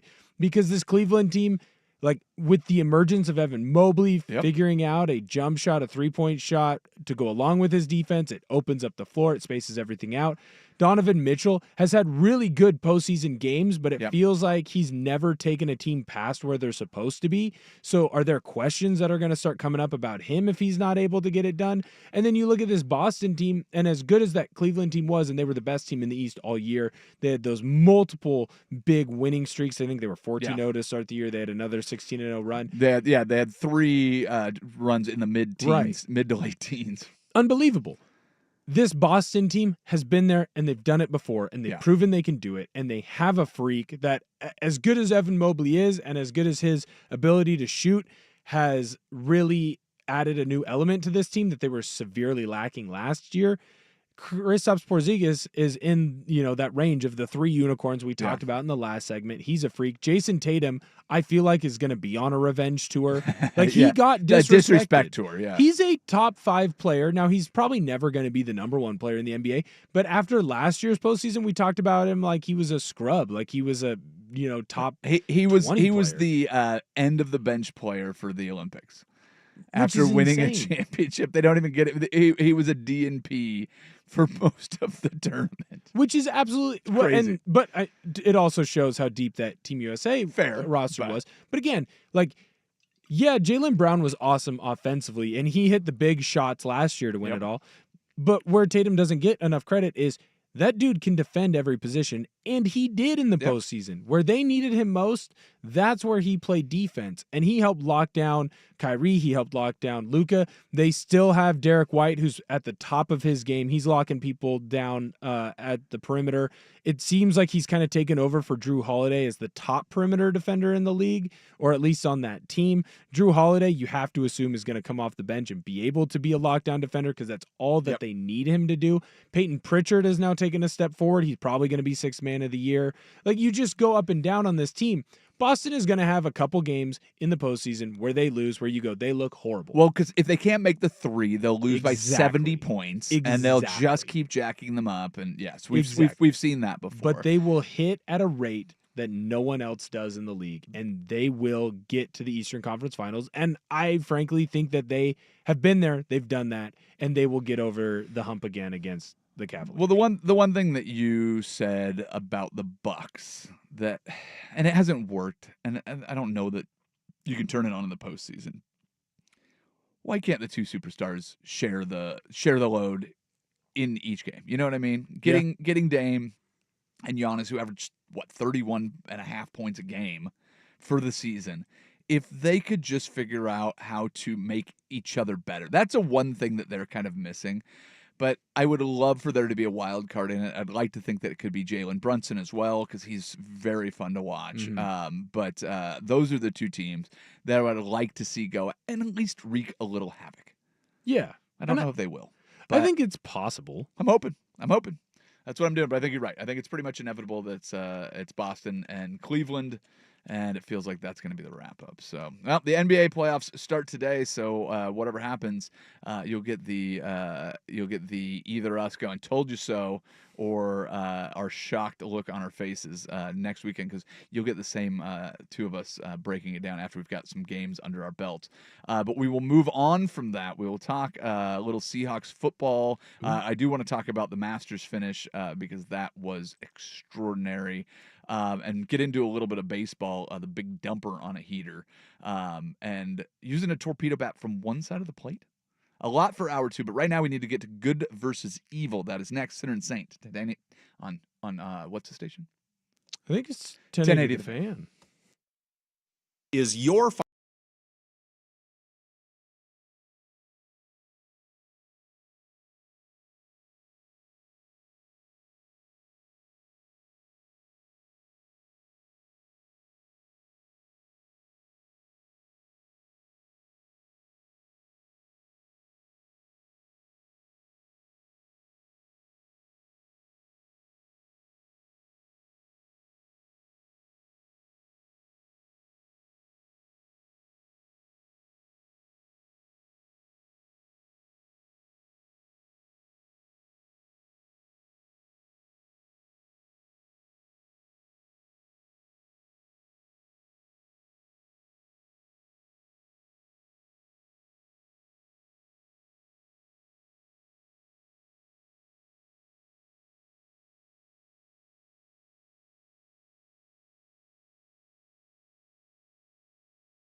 the sinner and the saint shred the gnar while you just sit back and ride the wave. It's time for Good versus Evil, brought to you by the Titan of Hawaiian Restaurants, 808 on 1080 The Fan. Of course, I would love to win a championship my first 2 years as an owner. I promise you but it didn't happen. But I promise you we will. We will win championships with an S at the end here in Phoenix, and I'm going to be here for it with you guys. That is Suns owner Matt Ishbia saying that the Suns are going to win lots of titles. The problem with winning lots of titles is you have to make the postseason. Yes. And then win games in said postseason.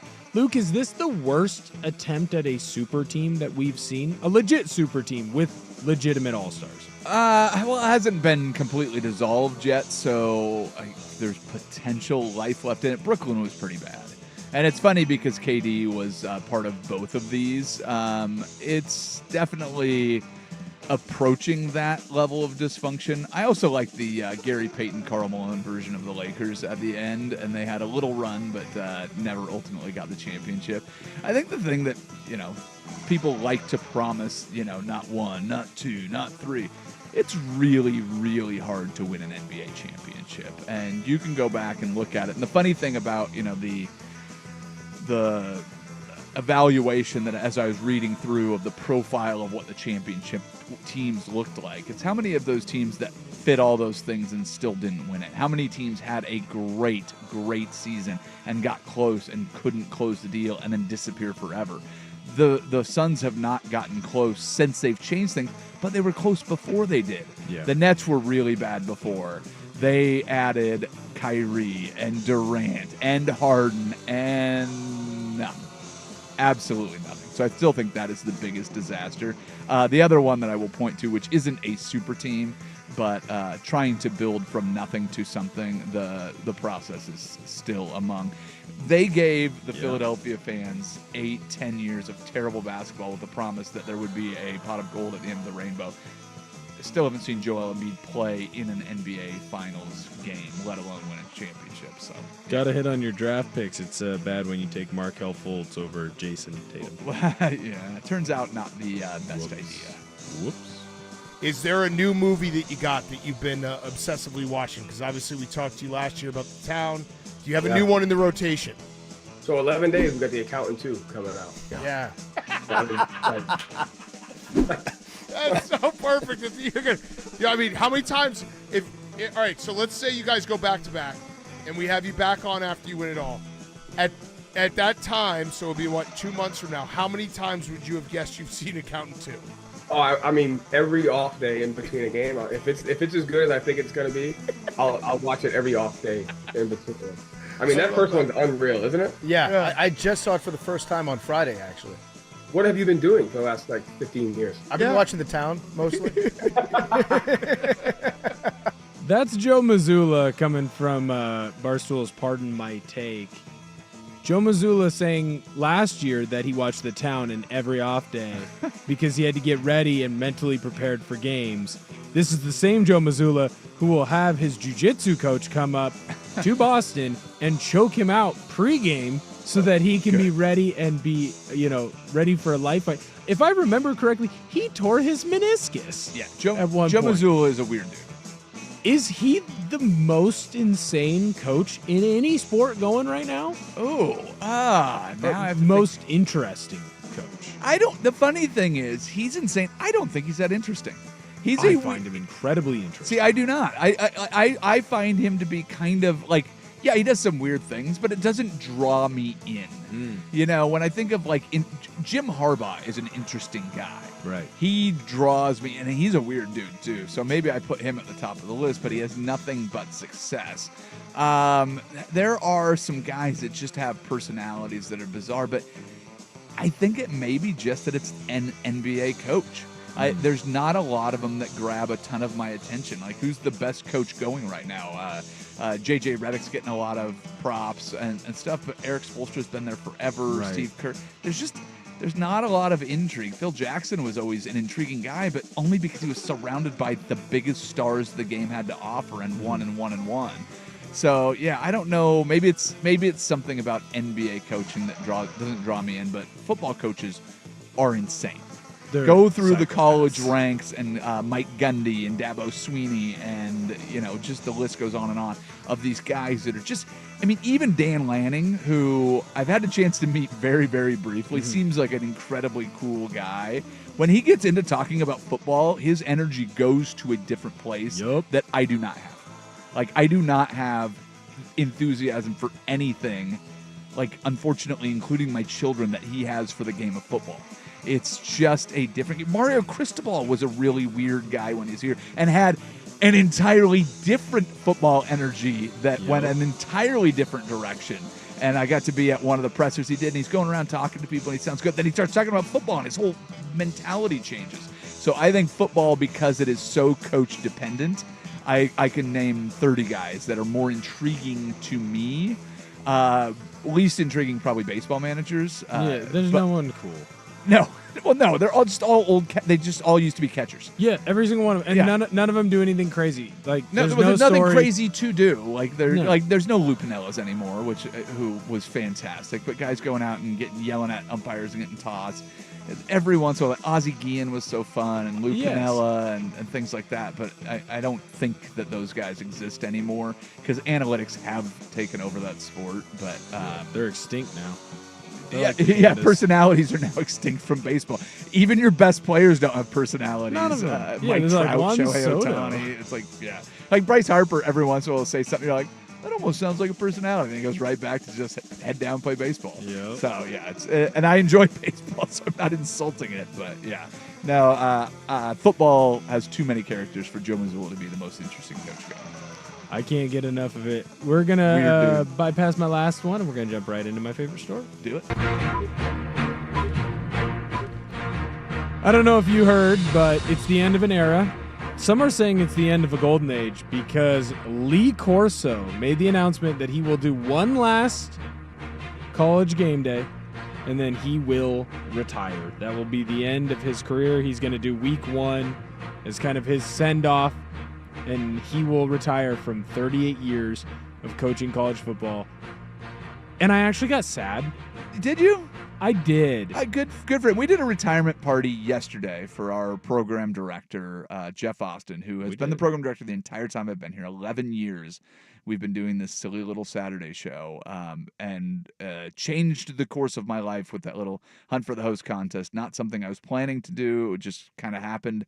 And I will give him a ton of credit for how long I have been here because anytime other opportunities, kind of floated around, this was always a place that I loved coming to, loved working for him. One of the best dudes. Right.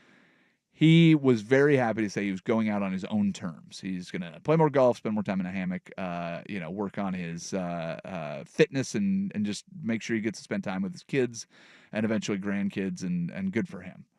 Lee Corso is one of those guys that has been he's been pushed out.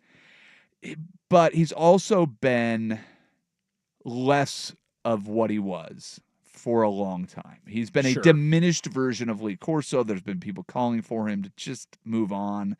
And I know that it's what he's done. He's dedicated his life to it. And, at his best, he was great. He was amazing. He was one of the best to do what he did, especially from having a sense of humor and a personality and adding some levity to a sport that a lot of people take too seriously. And what that show is in big part because of him. Kirk Herbstreit, became less robotic for the relationship that he had, and Desmond Howard and all those guys realized that it's like, hey, we can go and have fun.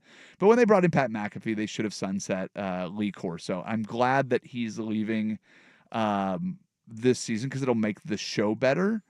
But I'm glad that he's doing one more show so that he can get a proper send-off. I think that's a cool way to do things. But yeah, his time is past. And in sports, we see it all the time. 100%. So I totally get it. It's tough seeing a guy stumbling around out there on the field, and people always point to Willie Mays as one of those guys that held on too long. Vince Carter. Well, Vince Carter actually just sat in the corner and shot threes. Like, he was fine, but it's not. It's certainly not the same thing. No. But yeah, I mean, I could see end of an era, but the era was kind of over for a long time. And it was, but you know who? I throw Boomer in this for a little bit with me. They are sports broadcasters, sports announcers I am okay with them being around as long as they want to. Dick Vitale, Yeah, you but can throw this being around, into. like Boomer comes and does one segment, and he does a fine job, and Right. it's a little bite of nostalgia. Lee Corso has had diminished faculties. Well, and he was doing like half of those anyways. But there's Yeah. there's something about like growing up, and I don't do it nearly as much anymore now because it's like with how college football Saturdays go, it's like I don't want to watch college football until right at 9:00. Yeah. I want to go to the gym. I want to do something that isn't football because I'm doing football All day, the yeah. rest of the day. And I'm the gonna rest of the do it. weekend, because I know you're a big NFL guy too. Right. So it's like, yeah. 9 a.m. until probably 11:30 midnight, right? Like I'm Yeah. watching football. And then through Sunday night football Right. on Sundays as well. So yeah, I'm with you. We're grinding. And so I don't necessarily watch it as much as I used to, but I remember as a kid, like getting up, watching him put on the headset Sure, yeah. or putting on, the mascot being around him. Like we talked about it with the movies. He's the originator of the Pat McAfee type. Well, that's what is yeah, the exactly. first one to do it. And I was okay with letting him do it as long as he wants. I also appreciate him deciding, hey, I'm going to retire and not doing the Jim Nance thing or doing the I'm going to retire, but this is my last whole year. Mariano Rivera, Derek Jeter. Yeah. Hey, Yeah, but there's a movie trope that Yeah. that I will analogize here to it, where every time somebody dies, you lose a grandparent or whatever, they go to heaven and there they are in their old form, and you have to do it in movies because you're putting the same actress or actor or whatever it is up there in the clouds and they're waving back at you. Right. If there is a heaven, if there is a place to be remembered fondly, I want to remember people in their prime. And I always think when somebody holds on too long, it's hard to get that image out of your head of Lou Holtz holding on a little too long, of, somebody going on and not quite having the same thing. And I'm sure that image will probably dissolve a little bit, but like looking back at John Madden and just always having that energy and thinking of it. And when he passed away, he had been gone from football for a long time. And then you roll back and go, oh man, he was so good when they show those clips. And having that final show, they can go back and show Lee Corso at his best and do all of that, and they'll do a nice send-off. But it's going to be hard not to remember the last handful of years where he wasn't quite all there and just kind of stumbling through some breakdowns and doing all of that. So I just...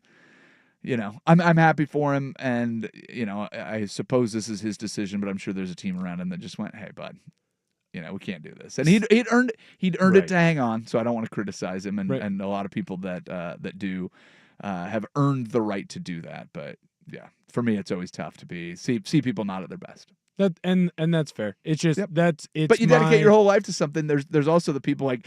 I know Joe Paterno had a controversial ending to it, but there's guys that stop doing what they're doing and then they stop doing everything and then they're gone. Yeah. So it's if Lee Corso doesn't make it through the end of the football season, I will definitely tip my hat to a guy that had a life will live. But if you dedicate your whole life to something and somebody tells you have to leave, I mean, Steve Young has talked about this a bunch, how difficult it was to retire from football because when you're done, you'll never be as good at anything as you were at that, right? And so for these Hall of Famers to have to hang things up, and in sports, I mean, 35, 40 is about what these guys have. But as a broadcaster, you can go forever. I think for me, it's almost like the first grandparent passing away. Where I haven't really had someone that I grew up with in sports casting where I was like, I loved that segment. And now you're really starting to see it like Dick Vitale. Yeah. I mean, he's still going, but that retirement's coming quick. Yeah. Boomer, the retirement's coming quick. Dan Patrick, you can throw him in there as well. He's announced that he's retiring quickly. So I think some of it is like coming to terms with like, hey, the youth is gone. The youthful energy is gone. Yeah, but you know who fills in those spots? It's not me. I'll tell you that. I might want it to be me, but it isn't me. Well, no one's breaking down my door anytime soon. But hey, listen, if Will Darkins is got the dirty hooker voice, then you're the first call, man. I do appreciate it. You got to feel pretty good about that. I Gotta feel pretty I good. do. That's a Good versus Evil. It's brought to you by our friends at 808 Hawaiian Restaurant. If you don't have plans to sit around and watch college or NBA basketball all day today, you're doing things wrong. And if you're planning on taking a break to cook a meal, what are you doing? Go to 808. pick up some Hawaiian food, sit there and watch nonstop first games of the first round of the NBA playoffs. And do it with 808. 3 locations, Beaverton, Burnside, and Woodstock. You can order right on their website, so it's ready when you go in to pick it up. It is ate-oh-ate.com. Hour 2, we'll talk a little bit about the Seahawks' plans in the draft, maybe? And then do a little recap of what we saw last weekend with Rory and how that changes the trajectory of his career, the perspective of what we think of him. And then we'll get into a little bit of baseball talk. Mariners, pretty nice week. Pretty nice week for the local team. But we do that next, hour 2, Center and State on 1080 The Fan. I'm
From the George McCoy at Warren Allen Sports Desk, a Sports Center update on 1080 The Fan.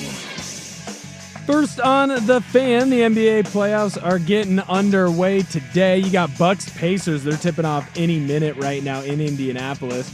Right now you got the Pacers at -6.5 on the spread, 227.5 on the total. Doesn't look like the Bucks are going to have Damian Lillard in this game, but he will return to action at some point in this series. Then we're jumping over to the West. You got Nuggets versus Clippers at 12:30.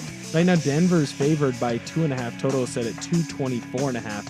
Right now, Clippers on the money line. You can get them at +115. Both those teams were 50 and 32 on the year. Going back over to the East, to New York specifically, Pistons traveling to take on the Knicks in Madison Square Garden. Knicks are favored by 7.5 in that one. Total set at 220.5. Last game of the night at 5:30, you've got the Lakers taking on the Timberwolves in LA. Lakers are favored by 4.5. Total set at 216.5 in that one. More sports scores and stories in 30 minutes. I'm Will Ortner from the George McCoy at Warren Allen Sports Desk. Hurt and missing work, insurance companies acting like jerks. Don't call your mom. Call George McCoy at warrenallen.com. More, please. Golf in the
on you. I'd appreciate it if you would try to be better. But don't worry, podcast available. It's on 1080thefan.com, odyssey.com, the Odyssey app, or we are now teamed up with a breakfast cereal company. And if you get Will O's, you can actually get it as a prize in the box. So If you like Cheerios, Will-O's are the same thing except for full of steroids. Yes. Yep. So They will get you jacked, but they will take away your hair. that's right. That's right. You'll lose hair, but you'll get muscles and you'll get big and strong. And but yeah, Will-O's in every box. You can get a podcast of Hour One. So there you go. Just specifically this day of Hour 1. Yes, exactly. It's only Only today. yeah. 419 Hour 1. Yeah. There you go. I wish. Is that how you know you make it? Like, you get the old, like, Mr. T cereal. Like, have the Kelseys officially made it now that they have their own cereal? Oh, do they have a breakfast cereal? Oh, well, yes and no. So what they did is they took 3 different cereals and mushed them together. They're like, let's take Lucky Charms Okay. and CT Crunch, and I think Reese's Puffs. Did you And say they're- CT Crunch? Yeah, instead of Cinnamon Captain? Toast Crunch. Oh, Cinnamon Toast Crunch. No, CT Crunch, man. I believe- CTC. Yeah. Well, yeah, CT. But when you said CT, Crunch. I was thinking Captain Crunch. Yeah, no, it's CT Crunch. Yeah, okay, so it's Reese's Puffs, it's CT Crunch. Why do you keep and saying Lucky CT? Toast. That's how the kids are talking. The kids What? call it CT Crunch. You've never seen This Is the End? No, I have not. Oh, I was No, gonna say, and This Is the End. That's what I gotcha. Rogan's character. They're like running through all the supplies they have, and they're like, one box of CT Crunch, All and right. ever since then I've There you called go. it CT Crunch. Okay. It's General Mills, I think. Yeah, that sounds right. Yeah, I do. there's- Cinnamon Toast Crunch. I've not had a bowl of cereal in I don't know how long, but if I had to have one right now, if you had one bowl of cereal before your deathbed or on your deathbed, Cinnamon Toast Crunch. Dude, I loved Cinnamon Toast Crunch growing up. The new one though that I like, I found a protein cereal, which is ridiculous. It's the dumbest thing of all time. I love it. It's like a dessert. I eat cereal now a lot more as like a dessert type deal. Or like oatmeal. If I'm Yeah. going to go to bed, right before bed, I'll throw like a little bit of oatmeal and then I'll throw a little bit of maple syrup on it, and it's a healthier dessert, I guess is what I'm going to call it. Okay. It's good stuff. All right. Well, good for you. What's a protein cereal? What's it called? There's a couple different companies that make protein, Okay. and it's so just called protein. I've tried a couple. There's like a raspberry one. There's a chocolate one. There you Buy a go. little chocolate milk with that. There's a peanut butter one that I need to try. There you go. Yeah. a whole If thing. I'm going like healthy cereal, there's a Raisin Nut Bran where it's got like raisins that are like coated in peanut dust. Oh. Amazing. Really good. See, If I got to go healthy. there's no like truly healthy cereal. However, Yeah. if you put protein in the name of your cereal, of your food item, I will try it. Yeah. I've had protein Pop-Tarts.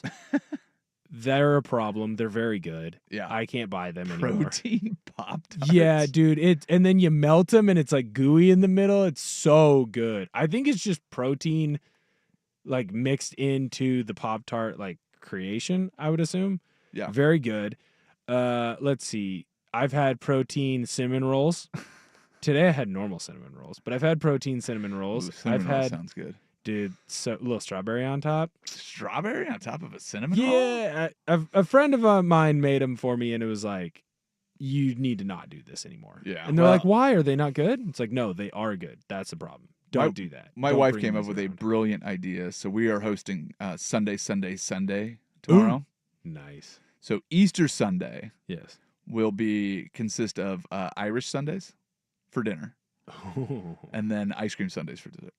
So we're doing Nice. Easter Sunday tomorrow, which Nice. I'm going to overindulge because a baked potato with unlimited fixins, pretty dynamite. And then you give me ice cream where I can put anything I want on top of it. It's going to be delightful. A good ice cream sundae, if done properly, Oh yeah, it's hard to beat. Well, so what we've done is we've hosted the Super Bowl for however many years. We go nacho bar. We did the baked potato bar, but it didn't quite have the same chutzpah for Super Bowl.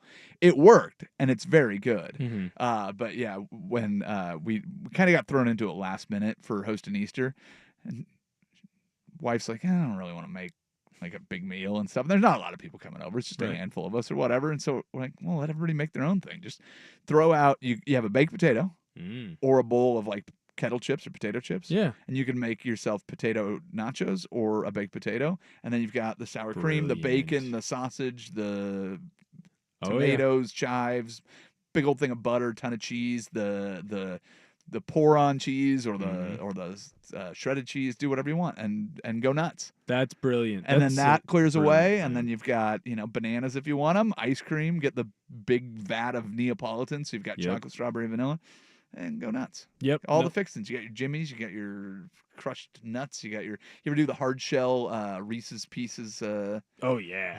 Oh yeah. Let's dude. go. No, throw those in the ice cream. That's a brilliant plan by you guys because you get all the joy, or I guess I should say, all of the admiration for throwing together the party. Oh yeah. Without really having to throw the party. Well, no, but it's what it is you go, hey, listen, everybody's got different tastes. Here's a bunch of stuff, and here's the beauty of it.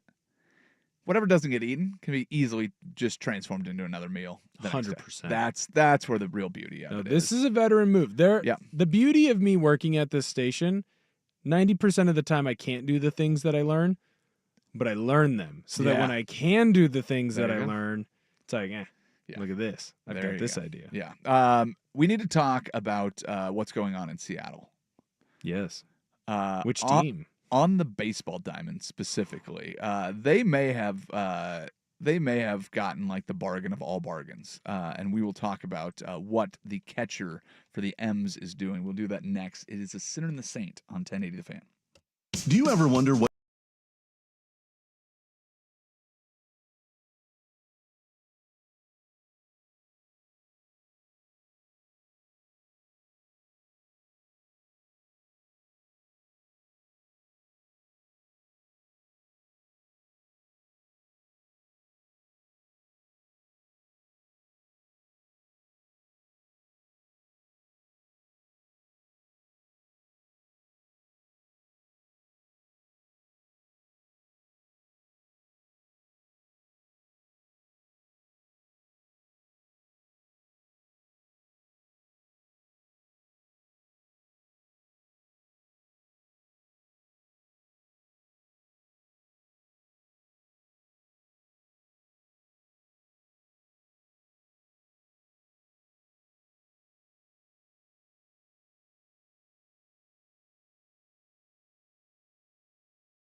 take.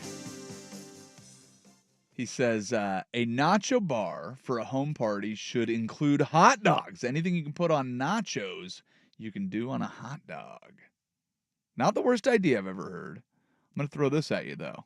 Okay. That's when you do the chili bar. Ooh. Grilled hot dogs, chili. Then you have all the cheese, sour cream, hot sauces, everything that you want to throw on there. And then you just do a chili dog if you want. Or just Chili do the dog. bowl of chili. And then one of the things that you add to that plate, tortilla chips. See, that's a good. Because then you can go. So it's not necessarily a nacho bar, but you can make chili nachos, chili dogs, just a bowl of chili. That's where I'm going with that. I don't know that. I'm trying to think now, rack my brain.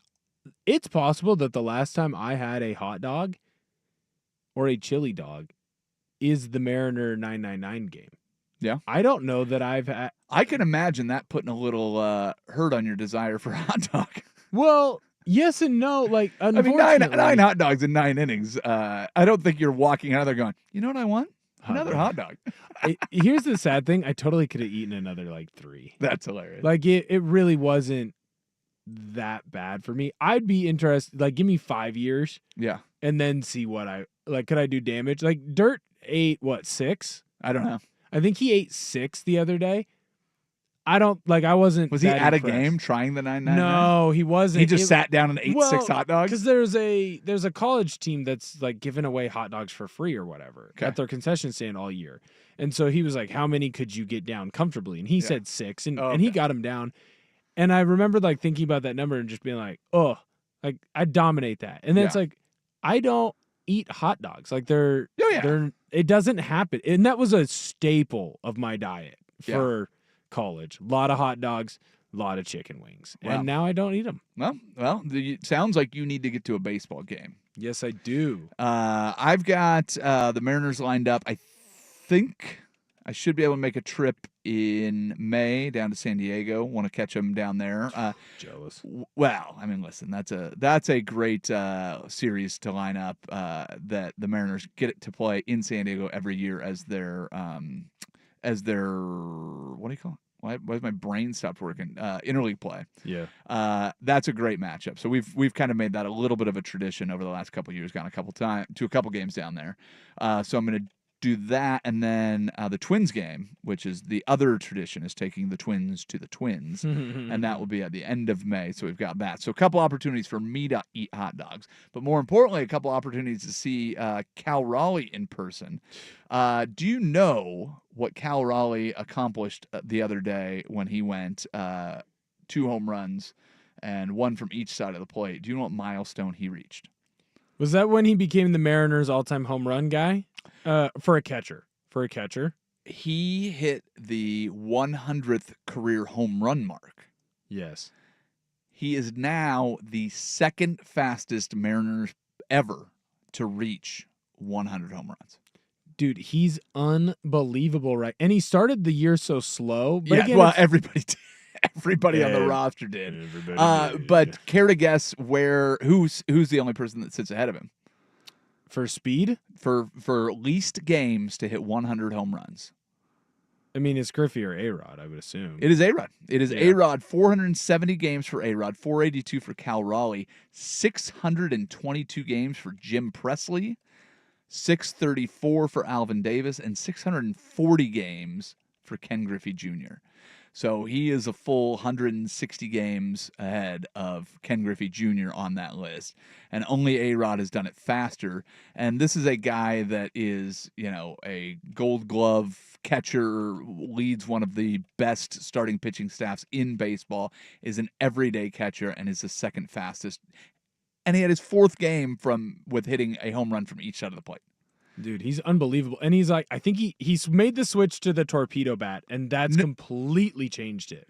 He's only made the half switch. That's right, because it's only from the left side of the plate is he using the torpedo bat. So you can't even give it full credit. Here's the other thing that's really staggering is, let me pull up his stats because I want to make sure I get it because I didn't see what he did the last couple days. But at the time, that was his 6th and 7th home run. He's got 8 now. Yes, I know. How many RBIs? How many RBI does he have? 20-something? No. 30-something? Look again. RBI 11. He has... They're all solo shots. He has 8 home runs and 11 RBI. So as well as he's playing, if he stays anywhere near this pace, first of all, he's on a pace for like 65 home runs. But if he stays on this pace, he has to get more RBI. He has to do it with runners in scoring position. So the Mariners are 500. Right. They are hitting the ball much better. They're getting contributions from everybody increasingly more. Dylan Moore, speaking of guys that they're getting more contribution from. Like the Ryan Bliss injury worried me because he was off to an okay start. Yeah. But Dylan Moore's been great. Jorge Polanco, who can only hit from the left side of the plate. So now, instead of being a switch hitter, is only out there doing that. You have half of Jorge Polanco is hitting the ball really well. Mm-hmm. But there's a lot of room for this team to get better. But the guy that's mashing the most home runs, 8 home runs, 11 RBI, that has to improve. Well, it's hilarious. Also, did you look at his hits? He has 17 hits. Yeah.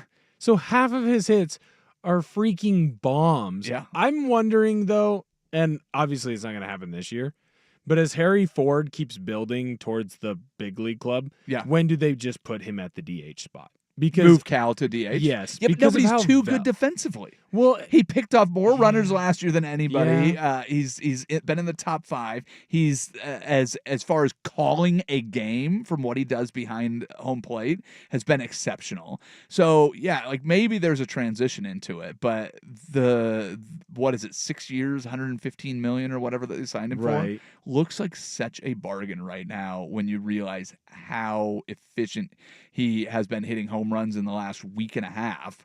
And, if he could just, the home runs can level off and just getting base hits and hit with runners in scoring position, which we know he has that clutch gene. I don't think there's anybody that you'd least like to face than Cal Raleigh when the game is on the line. Him or a Rosarena. Rosarena, no question. Every time there's a big play, he seems to hit it. With how well he hits, imagine how well he would hit if he didn't have to play 5-6 games a week behind the dish. I don't disagree with that, but again, just because his defense is so good and what he does for the pitching staff, it would be interesting to see. But yeah, I mean, you have to commend Randy Rosarena too, because they were talking about what his impact is, and he is not like always the energy guy in the clubhouse, but when the game starts, they talk about his energy just being absolutely infectious. And it's unfortunate to lose Robles and Bliss so early, but I don't know. I like what I'm seeing from the Seattle Mariners. I love what I'm seeing from Cal Raleigh. I like the young kid too. Williamson? Yeah. I like the young kid. And he was like their 10th prospect, 10th rated prospect, so they brought him up to play some third base to just help defensively. Since Polanco can't be out there, and with the Bliss injury, you lose Dylan Moore as an option to play third base because he's playing second. And then Williamson comes up and just rips a cover off the ball to start. And then defensively, like he's making good plays. Well, that's the whole thing. He was a defensive call-up. And then to get the bonus of having hit him like in the mid 300s for the first, it's 4 or 5 games. But right. I think if the Mariners can just stay where they're at, and maybe this is just glass half full type of behavior, if they can float around leading the division and they can float around a little above 500 a little bit above, they always seem to go on a run in July or in August. Yeah. And it usually is precipitated by Julio Rodriguez. Yeah. For whatever reason, once it gets warm, his bat comes alive. And not that he's played poorly. I mean, at the start of the year, this is the best he's ever played at the start. Like, yeah, well, there is the park effect, which when you look at, you get warmer weather in Seattle, the marine layer doesn't have as much of an impact, and the ball can jump off the bat a little bit more there as the summer wears on. So I think that's one of the elements to it. But, this is the first full season we'll get with Dan Wilson and Edgar Martinez and the roles that they're in. So, after a week of baseball, it was not looking great. After a couple weeks of baseball, it's looking much, much better. So it should be fun to watch. That division's not very good. No, it isn't. There's no great team in there. You look at the Dodgers and they're expected to win 1,000 games. That division is outstanding. It's unbelievable. The Padres, Giants, right. Diamond. I mean, you have the Rockies, but that is going to be the two most fun divisions to watch in baseball. Feel like they're going to be the West, the NL West, and the AL East. But being as a Mariners fan, it will be nice to know that you don't have that pressure of having a juggernaut like the Astros were for a very long time. They were very diminished. The Rangers got off to a hot start, then got swept by the Mariners. So it feels like very winnable division. Right. So it'll be fun to look at. Feels like you're back in control. Amen. We're not in the NL Right. West because holy cow. Well, and I think the most important thing too, other than just hey, there's going to be a point where your bats come alive when everything warms up. You don't have George Kirby back. I was gonna say you don't have your. We gonna call him your second best starter, your third best starter? It's hard to say, man. Bryce Miller's been outstanding to start so far. Right. You can make the argument at times with Kirby when he's on. Oh, he might be your best starter just because he's a little more consistent at times than Gilbert, and you're gonna get your best setup man back. Well, you're getting Brash back at some point this year. Yep. So, well, and you go and get Luis Castillo a couple of years ago, and you go like, we have a legitimate ace, and he's like what?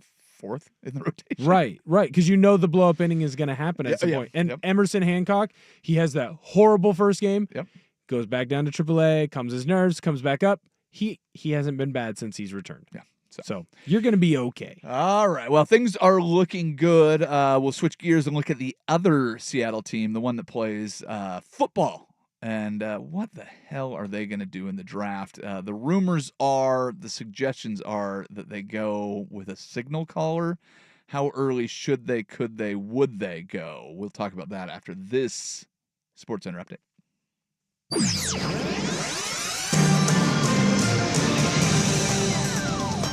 I think today you are going to see the most interesting series start in the NBA playoffs, and that's the Clippers versus the Nuggets. I can see a world where the Nuggets go out and they dominate this series. I see a world where the Clippers go out and dominate this series. I see a world where it's back and forth until Game 7. It feels like Jokic, he's playing the best basketball he's ever played. He can lead this team to the title. You look at the advanced analytics since Kawhi's return. Kawhi's playing like he did in Toronto, where he literally took the entire country of Canada, put them on his back, and then took them to an NBA Finals championship. So when I look at this series, they're going to get my eyeballs. It's appointment TV, and you get the first game at 12:30.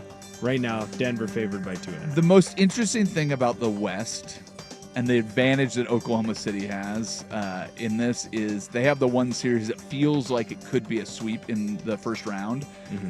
I think just the amount of energy conserved in any of these series is going to mean so much moving forward. Agreed. If you can finish your series quickly, and that's where it really becomes a disadvantage, because if you look at the playoff bracket, whoever wins the series between the Clippers and Nuggets is going to be taking on, most likely, the Oklahoma City Thunder, who should be rested and ready to go. So if it goes 7, yes, it will be entertaining, but it will be detrimental to especially a team that has health issues with Kawhi Leonard and a team that has one player who does absolutely everything in Denver. So that Game 1 is real important, and it's a big deal for it to be in Denver and having that home court advantage because the Mile High does make an impact. Yes, it does. And playing 2 games in low or high altitude and low oxygen levels is going to make a big difference. So I'm with you.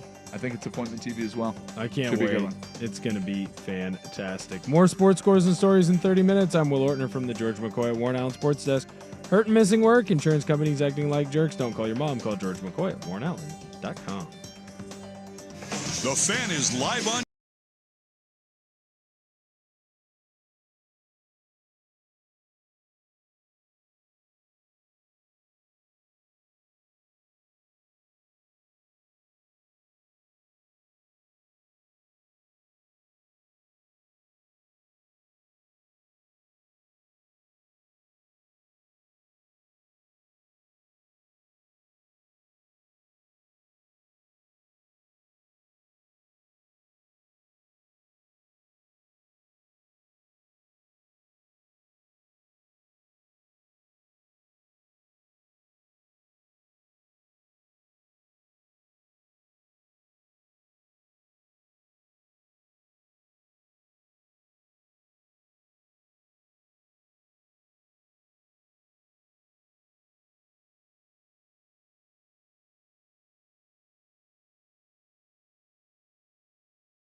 Mr. Ordner, you're a smart football brain.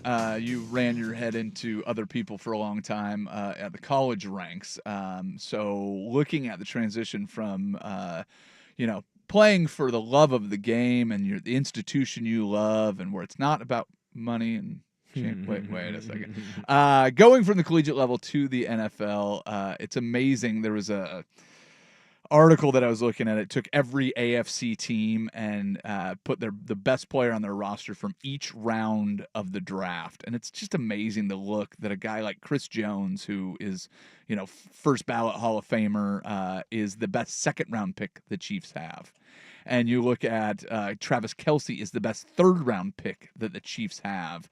It's shocking that these guys that are walking into Canton are somehow missed by so many teams, and often multiple times by so many teams, that they end up just being, absolute greatness. So I'm not going to ask you to try to predict, where the greatness lies in this draft. Just kind of setting it up as nobody really knows who's going to be awesome, who's not, because we're going to get busts. We're going to get a Josh Rosen. We're going to get somebody out there.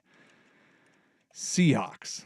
Mm-hmm. They've got the number 18 pick. They've got 50 and 52 in the second round.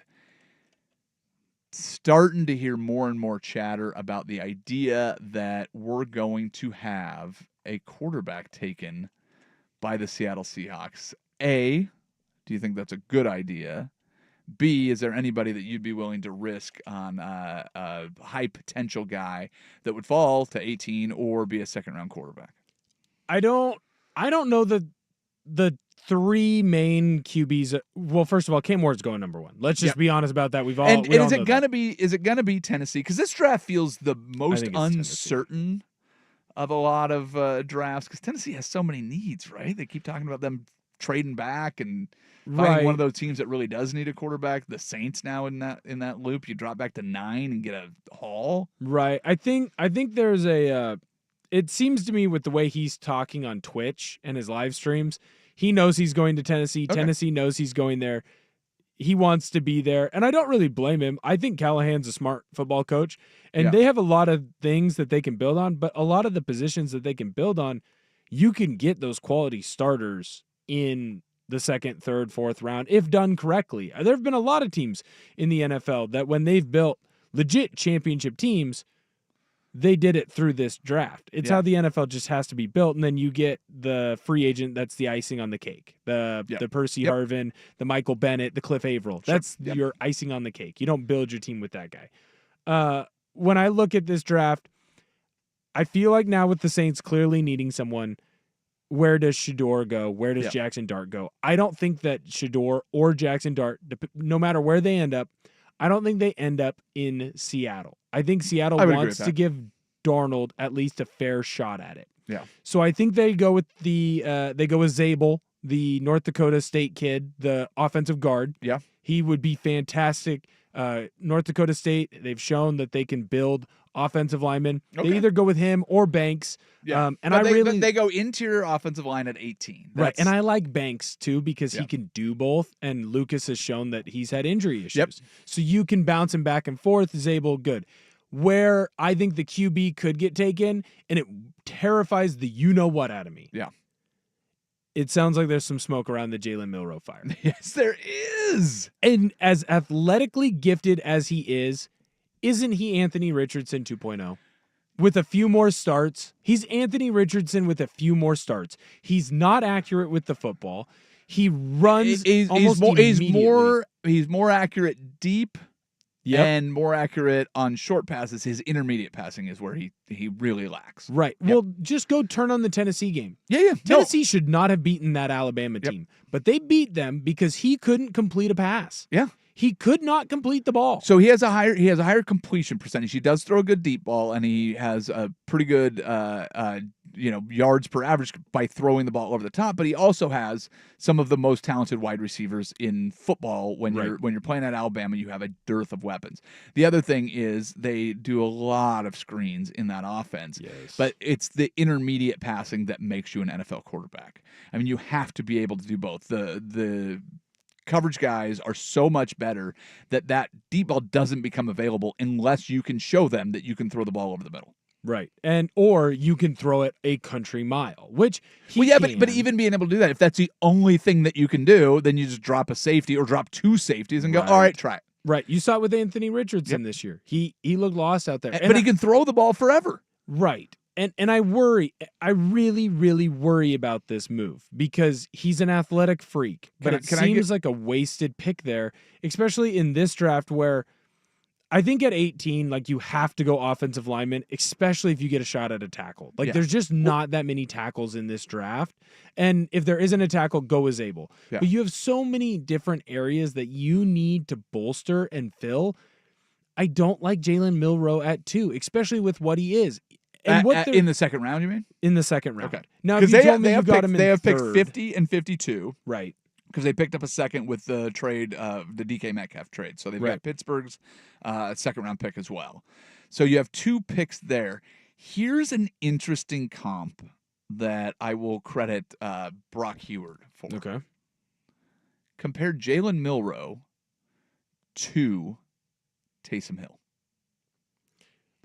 Is that what he wants to do? Like, are you going to get to use him in that? Who is their new offensive coordinator, and where was he last year? Yeah, it's Kubiak, and he can use him in that. And he was with the Saints last year. So that's the thing. If you're going to take Jalen Milroe and you think that he is a developmental project, you know that he is an elite runner. You know that he can throw the ball, but if you put him in goal line or package situations, or you just have it as a wrinkle, where if you don't believe that Sam Darnold is the long-term solution, which even if he is, you don't have as much runway because he's 27. Got more room than you had with Geno, but who knows? Right. And the way that it kind of fell apart. So if you want to take a flyer on a guy like that, plus be creative with the way that you use him.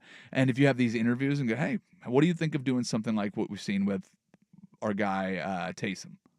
Is that something you'd be willing to do? Because a lot of players are going, no, I'm not a gimmick guy. I'm a starting quarterback and I'm nothing. Do you want a spot on this roster and you want a chance to make an impact on a team that we believe can go a long way and you being an integral part even though you're not an everyday starter?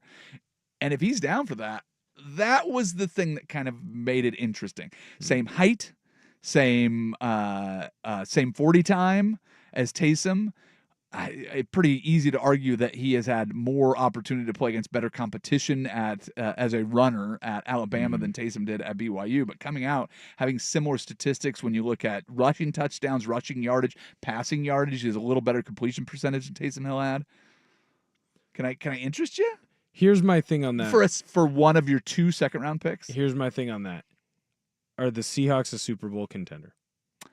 You know what? If Sam Darnold plays like he did for the first 15 games last year, and you can get that running game going, I think their defense has the components that you would need for it. I mean, they've got a good defensive line. They've got a great foundational at the linebacker core with Ernest Jones, and I think their secondary is.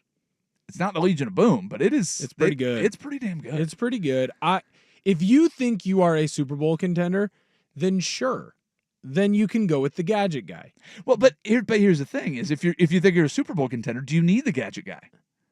You might. I mean, but you know what I mean. Like it's then you can bolster. You had him. What's that? Last Super Bowl you won, you had him. Not the Taysom Hill type, but you had Percy Harvin, and you used him when he was healthy, which wasn't often, but you did use him in that way. I just worry a little bit with this Seahawks team if you are going icing while the cake's still in the middle of the bake. Yeah. You know what I mean? Well, and that's what Milroe feels like to me. Because, see, I'd almost look at it the other way where it's if you can get – the reason that the Colts took Anthony Richardson was upside. Yep. 100%. That Milroe has, but the other element is going, well, we got our starter. If you can use him where he ducks in and out and is in the development process, if he doesn't turn into Lamar Jackson, we've still got the gadget guy, right? And we can keep on the roster. And all reports are that he's as good a teammate as that there is out there. Mm-hmm. I like it better than the other one that I saw, Quinn Ewers.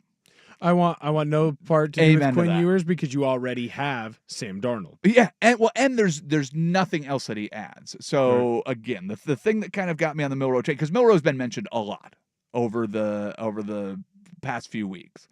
But until you kind of gave me hey, we've got this zone run scheme that we're putting in, and we're going to make it easier for Charbonnet and K9 to get into open space. Right. Which those two guys, Charbonnet has more speed than people gave him credit for when he was drafted. And he's a power guy. And he is definitely a power guy. And K9 cannot stay healthy because he was getting hit early and often. Some of his best runs were getting back to the line of scrimmage. Right. Well, So- and he's Le'Veon Bell-esque. So a Yep. lot of those hits, he doesn't have forward momentum. Yep. Yeah, exactly. But so now you have that.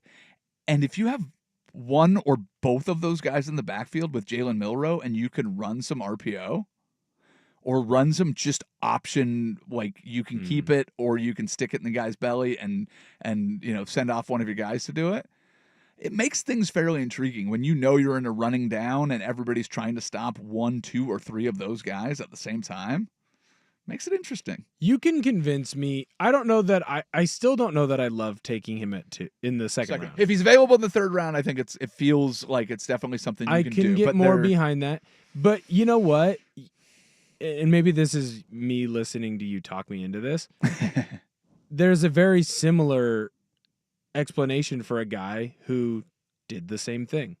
He was a great college quarterback. Probably a little bit better than Milroe, but he was a great college quarterback. He handled the benching at Alabama extremely well. Yeah. And now the difference is he left. This guy didn't leave, but then went into a system with a head coach who is known for developing quarterbacks. Yep. And his issues coming out wasn't very accurate. Didn't have the strongest ball. And all of a sudden now he just won a Super Bowl and was a Super Bowl MVP. And he's played against the greatest quarterback of this generation in Patrick Mahomes in 2 different Super Bowls. And he outplayed him in both of those Super Bowls. Yeah. So when you look at Jalen Hurts, I wouldn't be shocked in a copycat league if a team looks at him, not even necessarily just the Seahawks, but if a team looks at Milroe and says the upside is worth taking a player high or low. Yep. Now here's the danger. Scares me off. Well, and here's the other danger. Is I just talked you into it. How many teams are talking themselves into it? It's happening. 100%. Oh, I know. Because the athleticism, that doesn't grow on trees. And there is a big belief in NFL rooms and in NFL circles that give me the athlete, I will make them a football player. Christian Hackenberg was a second-round pick. He sucked, and he always sucked, and he was never good. He was great in high school. He was great in high school, and he was tall, and he had an extremely strong arm. But there are more Christian Hackenbergs than there are Josh Allens or Lamar Jacksons or whatever. But teams will see a guy like Milroe and say, there's a spot for him. He's an athlete. Let's give him a shot. I would like a little less value placed on him. And if you told me you can get him on day 3 as opposed to day 2, I'm on board. Day 2, dude, I want all fat guys. I want linemen and D linemen. Well, fat guys galore. You and I will be here on day 3. It'll be great. Next week. So Thursday, I mean, if it doesn't feel like the NFL draft is... It's been really quiet this year. Hasn't it? It's interesting. It's going to be bizarre. But next week, NFL draft week, it's going to be a good one. If you could only watch one first-round series in the NBA, what would it be? I'll ask Mr. Ortner that question in What to Watch. We do it next. Sinner and Saint, 1080 The Fan. Hey, it's Dirt here from my favorite gym, Crunch.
show, man. I always feel like the show's going well if it flies by, and I can't believe we're almost already done. So I'll ask you the question, young man. The NBA first round tips off today. I almost said kicks off. That would have been embarrassing.